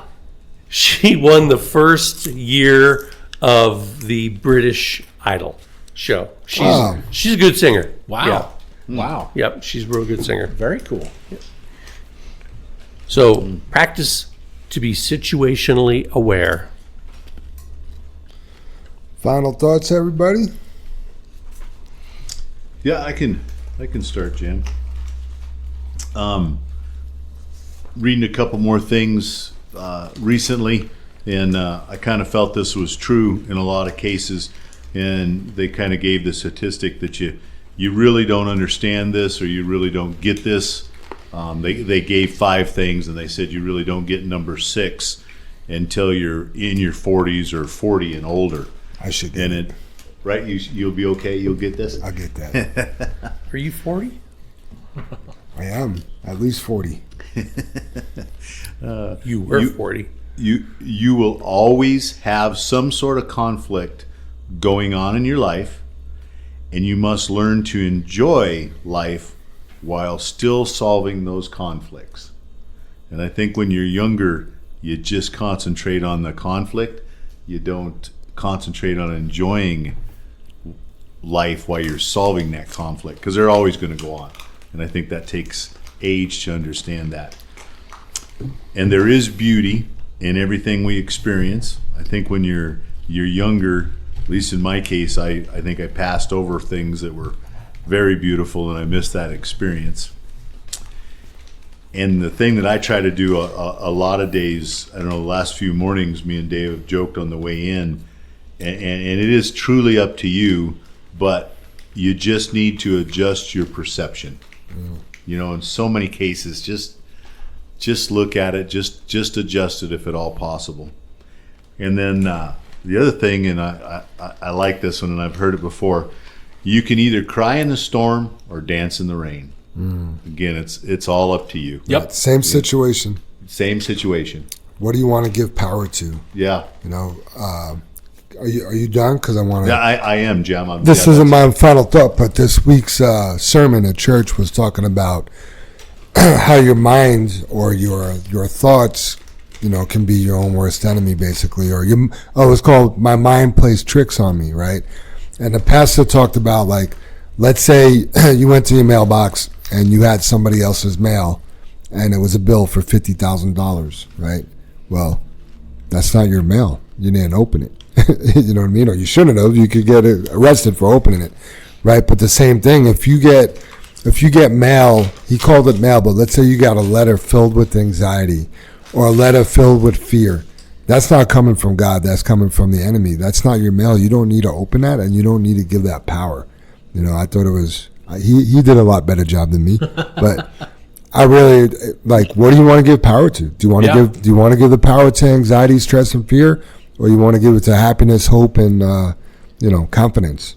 Yeah. So. Yeah, I don't know if I mentioned on the podcast. I know I mentioned it to all of you. I just read a deal about a study where they took a group of children and they assigned them the same tasks. Let's say 10 jumping jacks or Yep. running a mile like Dave's going to do over to 1.5. yard 23. But There's a hill over it. run across 270 here. But no hill. they took both the groups of children and they didn't say anything to them. They didn't give them any other instructions, but they gave everyone in the second group a cape. And that second group of kids outperformed the first group Just by wearing a cape. just by wearing a cape. Just because they knew that cape gave them superpower. Power. So they did 11 jumping jacks. Right. They, instead of running a mile, they ran a mile and a half. And not asked. They never said a word, just gave them a cape. I'm going to wear a cape tomorrow. Watch out. Right? And so you talk about Borrow Super Dave's after his run. I'm going to put a cape on when I leave the yard and run to With yard some 23. leotards? yeah. I bet he's got some Forrest Gump running shorts. Some New Balance. The short ones. Yeah. Yeah, Jam. So your perception, or what are you going to give power to? Yeah. It is all in your, just how you look at it. And some things at some point, they have to be dealt with, but sometimes they're just so trivial. It's why give it any power? I'm practicing. It's hard. I mean, Oh, it's very hard. just to give you a little tidbit. So the other day I went and I had blood work done, right? They were doing like 4 tests. The most important one they didn't do. Right? So I get my lab results on LabCorp. I'm like, oh, that's good. Cool. Where's this lab? That's the one that that's the one I need. That's what I had this done for. Yeah, I call LabCorp. Hey, you guys, I was supposed to have this lab done and it wasn't done. Oh, you need to call your doctor. No. What I'm saying is, like, it was on the order and you guys didn't do it. Like, I don't mind going to get my blood work done again, but I don't want to pay for another test. Yeah, you need to contact your doctor. I'm like, okay, listen, like, I'm looking at the order here. If this is your mistake, why is this going to fall on me? Well, we're not saying it's our mistake, right? So we went back and forth for a minute. Finally, I'm like, will you transfer me to somebody, more rational than you? Absolutely. Somebody that's going to understand my perception. Yeah. So absolutely, and they transfer me back like right into the main pool of calls. Oh. So I started getting mad. And I got angry, and then I didn't. I'm like, you know what? This is a losing battle. It's probably going to cost me another $60 or whatever to go get more blood work done. I'm gonna just pay it because I'm not capable of not being angry about Doesn't this. that suck? Unless I just completely let it go. Yeah. So. But that's where I was trying to say that sometimes it does matter. Is a few of those you just have to fight though a little bit, Jam. I get it. I mean, we're of the size that business wise that a lot of times we can just pay for it, Jam. Right? I mean, it just is just like you're saying personally in your life. Why am I going to fight this for $60? Right. But that's 60. You do $60. You do $60. You do $60. You do 60, and you're broke. Yeah, I guess dealing with what I consider somebody that's erratic, they don't want to hear me. And right away from the jump, when he answered the phone, I'm like, hi, my name is so and so. I got online, I saw my lab results. I'm missing a lab. Hold on, sir. Yep, you could just log online and you could see your results online. Never heard you. Never heard me, right? Yeah. So I may not be done fighting, but we'll see. Anyway. I never knew listening was a skill. Hearing and is. It turns out it is. Hearing is a skill. Yes. Yeah. Yes. Yeah. Or whatever we're talking about. Right. You good? I mean, I still have final thoughts. Customer service is a skill. True. Right? That dude he didn't give a hoot about customer service. He didn't care about you my were the blood customer, work. No. and he didn't care. Yeah. He just was. Yeah. It was a job, and he punches in and punches out. He don't like his job. Yeah. He's certainly not very good at it. Yeah. I don't care, Jam. You can finish your. Either way, I'll just go last. It's just easy Okay. to roll. No, perfect. I love it. Good idea. So, I guess, 11 years ago, that you've heard us talk about Mick Walker. He came in and really helped Jim and I with some business decisions and things like that, and how we run JFW and whatnot. And he asked both Jim and I a question, but one of the most impactful things he asked was, what do you want people to say about you at your funeral? What do you want your obituary to read? And he said, go home and write it. So I guess I'm going to kind of prop that into everybody that's listening to a little homework session, I guess. For those of you that are struggling with texting and driving, do me this favor. Try and go home and tell your family you were texting and driving and you had an accident today and you killed someone. And that I could be possibly going away to jail and I've lost my job.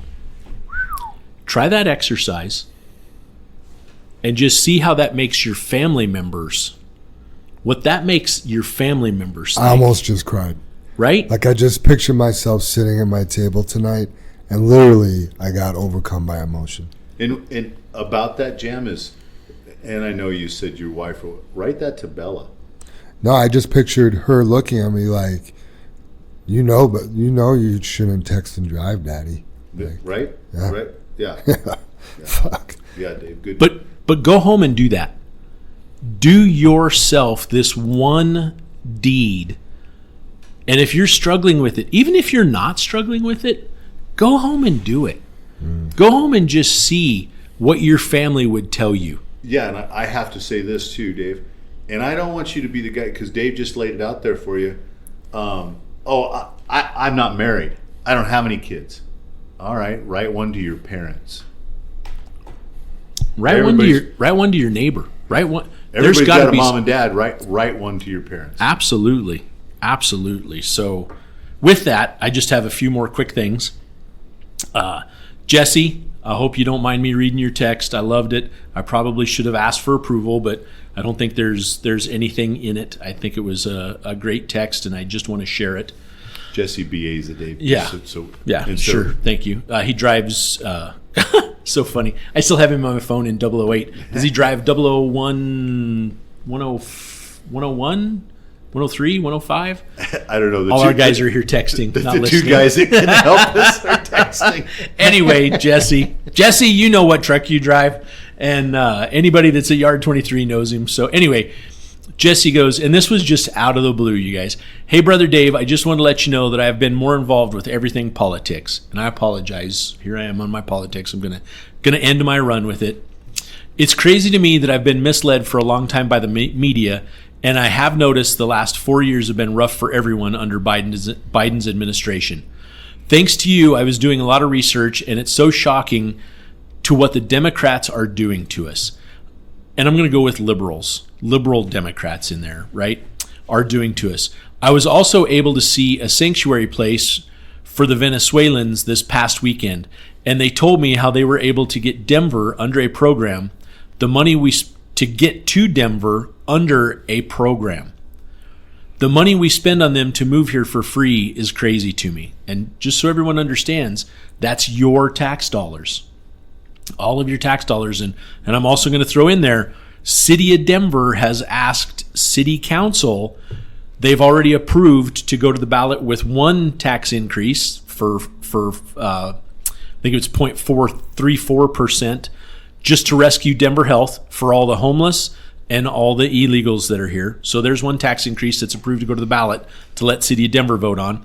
They just asked for another 0.5% in sales tax increase, again, because their budget is so behind because of the homeless and all the migrants that are here. So the money we spend on them to move here for free, it's crazy to me. It's a big problem. How can we reach out to all people like me who don't know or don't care about politics? It's those people who we need to help make change. Trust me, I've been telling people the truth, and they seem to not care, which is sad for me. It's hard to believe because of the great country we have. I just want to thank you for giving me the knowledge, and I see why you're so passionate for a better future. And then I laugh because he had a great closing. That's enough of my TED Talk. Thanks for reading it. LOL. Yeah. And Jesse, that's just, I was so heartwarming. You know, for me, I appreciate it that someone's listening. You know, and all I can do is I answered your text All we can do is keep talking. Anyone you know, your parents, your friends' parents, your friends' parents, you know what I mean? Anyone you know, you have to talk about it. You have to talk about how tough the times are and why they are so tough. So here, this is going to lead me into my little closing page, and I'm just going to read it. This is an article that was just released 2 days ago from the New York Times. And this is the New York Times, not the Colorado Times, the New York Times. So this is about Colorado. Colorado adopts controversial rule that makes it harder to expand and build new highways. Here's what's happened. The gold standard how states should address transportation climate strategy. I hope everybody heard those 3 words. Transportation climate strategy. So, in a bold move, Colorado has made it harder to widen highways or build new ones, all to reduce pollution output. The policy puts people and the planet before pavement, marking an important shift in transportation priorities, according to the New York Times. The rule, and this is what gets me, it was adopted in 2021. This is the Senate Bill 260 that I talk about all the time.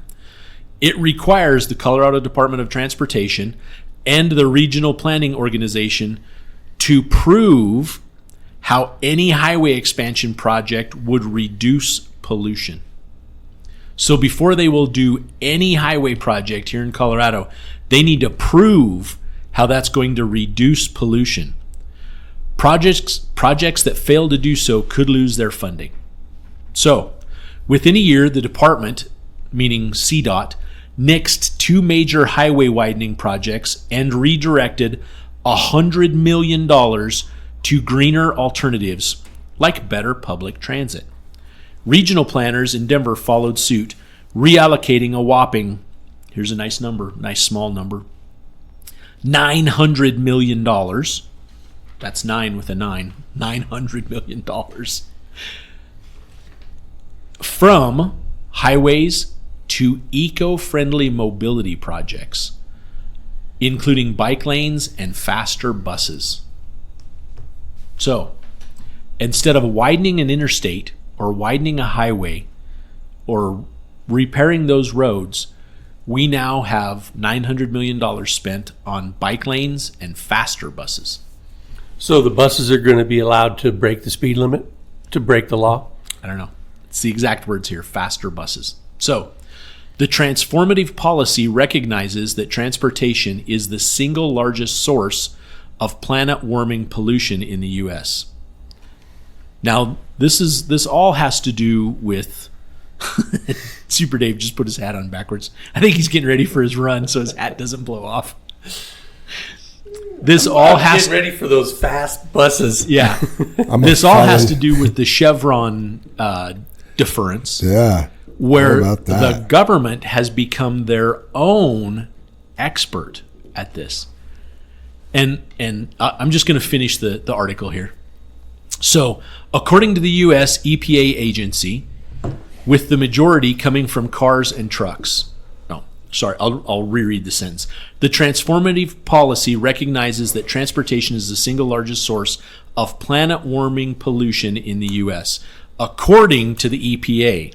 Government ran EPA, with the majority of the sources coming from cars and trucks. While electric vehicles are part of the solution, we can't drive our way out of the climate crisis with EVs alone. By discouraging highway expansions that would put more polluting vehicles on the road, Colorado is taking a critical step to limit pollution and create more livable communities. Investing in reliable public transit and safe places to walk and bike gives people affordable, convenient options to drive less. These changes will not only help combat pollution, but also save Coloradans money on gas, reduce traffic congestion, and improve public health. It's a win-win-win approach that prioritizes residents' best interests. We're now hoping that there's some kind of domino effect, said Ben Holland of RMI, a sustainability nonprofit per the Times. We really regard the Colorado rule as the gold standard for how states should address transportation climate strategy.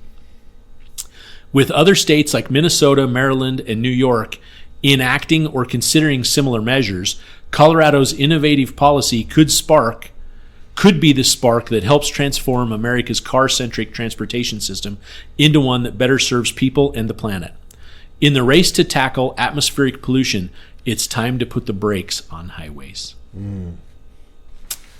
So that's your government, and those are our elected officials here in Colorado. When I tell you guys Polis is an evil man, he has not helped any one of us that drive a vehicle. And the thing that's frustrating to me is, they roll out, they don't put statistics in here. They just say the cars and trucks are the worst. You guys have all heard me say our trucks, today's trucks, are 98% cleaner than they were 30 years ago. 98 freaking percent cleaner. Almost all vehicles on the road now are. Yeah. Are they gathering information from today's statistics? Yeah. Or are these still statistics from 30 years ago? And the government is the specialist in this. Our own EPA is the specialist in this. Someone has proven that that's what's causing the global warming. Yet you look back historically at our planet, and when they look at the data, we've had warmer periods than this. It's what the news wants to spin on it. So it's the same thing, though, Dave, because I love the one saying, so we can solve global warming, but we can't take care of the homeless. Right. Yeah. I mean, that's our agenda. Right? That's the liberal agenda. Our hearts go out to the homeless. We can't put them in jail like we used to 30 years ago for being a vagrant, right? That's what we used to do 30 years ago when they were vagrants. You put them in jail. They didn't belong on the street. You couldn't be there. You couldn't have a camp, right? Right. So we can't do that, but we can tax you. We can increase the cost of your vehicles. We can attack the corporations and the people. Right. Our Therefore lies constituents. our cost of living. Our cost of living is going through the roof, all because of this climate theory. Our cost of living is insane here in Colorado because of these regulations. And it's, man, somebody's got to put the brakes on, because you guys, I've been downtown. I've seen the $900 million they've spent on bike lanes. I've looked at the buses. Trust me, Jim and I have been on that 270 board for, I think, 8 months now. If you don't think we don't look at every single RTD bus, I don't care where we're at. We see an RTD bus, we're taking a head count when we go past it. If there's any way possible, I think the most bodies we've seen on a bus was 13 one time, Jim. Yeah. And we were nowhere near Commerce City. And I'm sorry, the odds of you, and maybe I'm wrong here, right? But they're providing all of these bike lanes. Aren't we a seasonal state? Do we not have snow here? So are the bikes going to hop in their bike lanes and they're going to bike to work? Snow bike. They're building right now, Adams County, right next to Central Plant, they're building 5 new apartment complexes that are all going to be, Adams County has, I'm going to use the word, donated your tax dollars, if you're in Adams County or do anything in Adams County, to build 5 low-income apartment buildings, right? That are right next there. You can literally walk across the street and walk down to the train station there, or the bus stop, because the bus and train goes there. And there's a bike path. How many of those people are going to live there that work here at JFW or work here in Commerce City, do you guys think? I mean, it's kind of crazy. Our new facility, we're required that we're going to build, we have to have a bike rack that holds, was it 5 bikes or just 3? Anyway, we're required to have a bike rack, So as far as I can think, Ricky's the only person that has ever worked here since 1935 that's ridden his bike to work. His is electric. Exactly, Jam. Yeah. And I bet when he puts it, when he gets And he to got work, hit by a car one day. right. Yeah. I know it. And he hasn't really ridden it since because it's so hasn't, damn no. scary. His wife won't let him. And I don't blame her, right? We want Ricky. We want Ricky to be around, and it's dangerous to ride that bike. So anyway, there you have it. Man, we have to vote better. We have to vote clearer. You have to talk to your friends. You have to talk to your neighbors, your parents' friends, your parents' friends, neighbors, everybody. Put signs in your yard. The blue is killing us. We are dying. Our state is dying. If you look at the what states are on budget and what states are under budget. I have a guess. Republicans are on budget. Absolutely. Or have a strong cash flow of cash. Right. And the blue states are over budget. Yeah. I mean, here, just look at Colorado. Greeley, Colorado. Evans, Colorado. Everything up to, Weld County. The Weld County. Thank you, Jam. That's exactly what I was looking for. Weld County has a surplus of cash. Yep. The Wyoming of Colorado. Yes, they've paid for all of their construction cash. They built a new police department with cash. They've lowered their property taxes in Weld County because they have a surplus of cash. Denver, $800 million in the hole because we're taking care of homeless. And they want to raise the taxes. There's going to be 2 places on the ballot for you to vote for those measures. And everybody's heart's going to go out to Denver. Denver General. Is it Denver General? Not Denver General. It is Denver Health. Is it Denver General? Denver Health. Or Health. Yeah. Sorry. Jim, you're right. It was Denver General for like 50 years, probably, right, Jim? Yeah. Anyway, everybody's heart is going to go out to that hospital and go, well, we have to save the hospital. We have to save the hospital. We need to approve that 3-4%. 0.34%. We have to approve that. No, you don't. You need to hold your politicians that you're electing responsible for this. You just need to move to a hospital near a hospital in Weld County. Yeah. They could afford to take care of you. Yeah. Let I hate to say it, let that hospital close. Those are the decisions we're talking about. Right. That's just one bad decision. It's terrible. It's terrible. I hope anybody that lives in Denver, you do not vote for that tax increase for the hospital. I hope you don't vote for the sales tax increase. Your government does not need more of your money. They do not need more of your money. Damn it, they need to be held accountable for how they're spending your money because they're terrible at it. They're not accountants. They're elected officials with their agenda, and they're going to spend your money the way they deem fit, just like Polis has done to Colorado. So there you have it. Jam, jump in there and save us. Soup, got anything else? Nope, I'm good. All right. Just a couple quotes here that I thought were interesting. One, pursue opportunity over passion and bring your passion to the opportunity. Ooh, I like that. Yeah, so sometimes we may not find ourselves where we really wanted to be on our hearts, but that is the opportunity you have in front of you, and you can still be passionate about that. And my next quote comes from the National Park Service, and the quote says, "Believe in yourself like visitors who believe they can pet a bison." Make sure your campfire is dead out. Don't forget to like and subscribe to the Channel 23 podcast. Hit that follow button. Also, don't forget to go back and listen to episode 72 to help find Amber's mom. Links to her story will be in today's show notes. I'm going to put the 8-second video in today's show notes as well, just in case you have not watched the 8-second video. Should only take you about 8 seconds to watch it. So. It is a little longer than that. It's a 10-minute piece, but the video is 8 seconds. Well, the incident is 8 seconds. Yeah. And please see how your family reacts tonight when you go home and tell someone you had an accident today and you killed a person because I you were couldn't. distracted. I honestly don't think I could even role play that in Right. my house and get through it. Right. So while we were sitting there, because listen, like,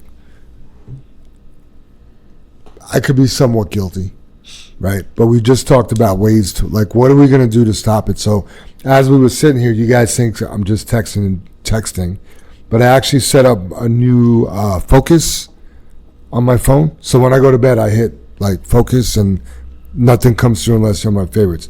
I just created one for driving that hooks up, or as soon as I plug into my CarPlay, you're gonna get the message like Ray Scott has, but I customize it. I just made my own message. Like, I made the decision not to text and drive. Please call me if this can't wait. Be blessed, Jam. So Awesome, yeah, Jam. I dare you to call me when I go to the gym. Awesome. I'm going to call you on the way home tonight. I want to hear it. Cool. But then I'm just Actually, I'm going to text you, Well, right? try. Because I should get I'm that gonna- text right back. Listen, try to do whatever you want. You can't get to me. You can't get to this. I'm going to block my number, not leave you a message, and hang up. Sweet. I'll put you on the list with that LabCorp asshole I dealt with the other day. I just wasn't listening, Jim. No. Too funny. Hey, just right quick, I want to say one more thing. Thank you to everybody that is doing it the right way. Yes. God bless you. Yes. Absolutely. All right, let's say the credo and get on out. Sounds good. Together we face and overcome all that stands before us. Together we are accident-free. Together we joyfully create honest value for those we serve. Together we celebrate our differences and respect those with whom we work. Together we are accountable for our words and our actions. Together we are the JFW family. All right, Thanks, everybody. Up. Have a great week. Court adjourned. Yikes. I see those big, bright, shiny red trucks just a-trucking down the road. Those big, bright, shiny red trucks just a-looking for another load. Well, it's a family tradition, any Rocky Mountain day. Our fathers before us showed us the way. We work for asphalt cowboys and concrete kings, but that's never been a problem, 'cause we got diesel in our veins. We've got diesel in our veins. I see those big, bright, shiny red trucks just a-trucking down the road. Those big, bright, shiny red trucks just looking for another load. I hear there's a couple million tons to move. I see them everywhere. So you best get out their way and watch that sand and gravel disappear. There's another run to make. We gotta get it there on time. And we got what it takes to lay it all out on the line. We'll lay it all out on the line. I see those big, bright, shiny red trucks just a-trucking down the road. Those big, bright, shiny red trucks just looking for another load. Those big, bright, shiny red trucks got the best drivers in town. They got all the tools they need to keep that hammer down. When they hit them scales, they won't need to dodge them, won't need to duck them. They just keep that hammer down, and they keep that diesel trucking. Keep that hammer down, and keep that diesel trucking. I see those big, bright, shiny red trucks just a-trucking down the road. Those big, bright, shiny red trucks just a-looking for another load. They just keep them doors a-closed, keep them butts in their seats, 'cause those customers are calling, and those red trucks can't be beat. They've gotta put the hammer down and pick up another load. Get it off the ground, keep them eyes open and on the road. Keep them eyes open on the road. I see those big, bright, shiny red trucks just a-trucking down the road. Those big, bright, shiny red trucks just looking for another load. Breaker 23, anybody got a copy on that Channel 23 podcast? Welcome, and thanks for listening.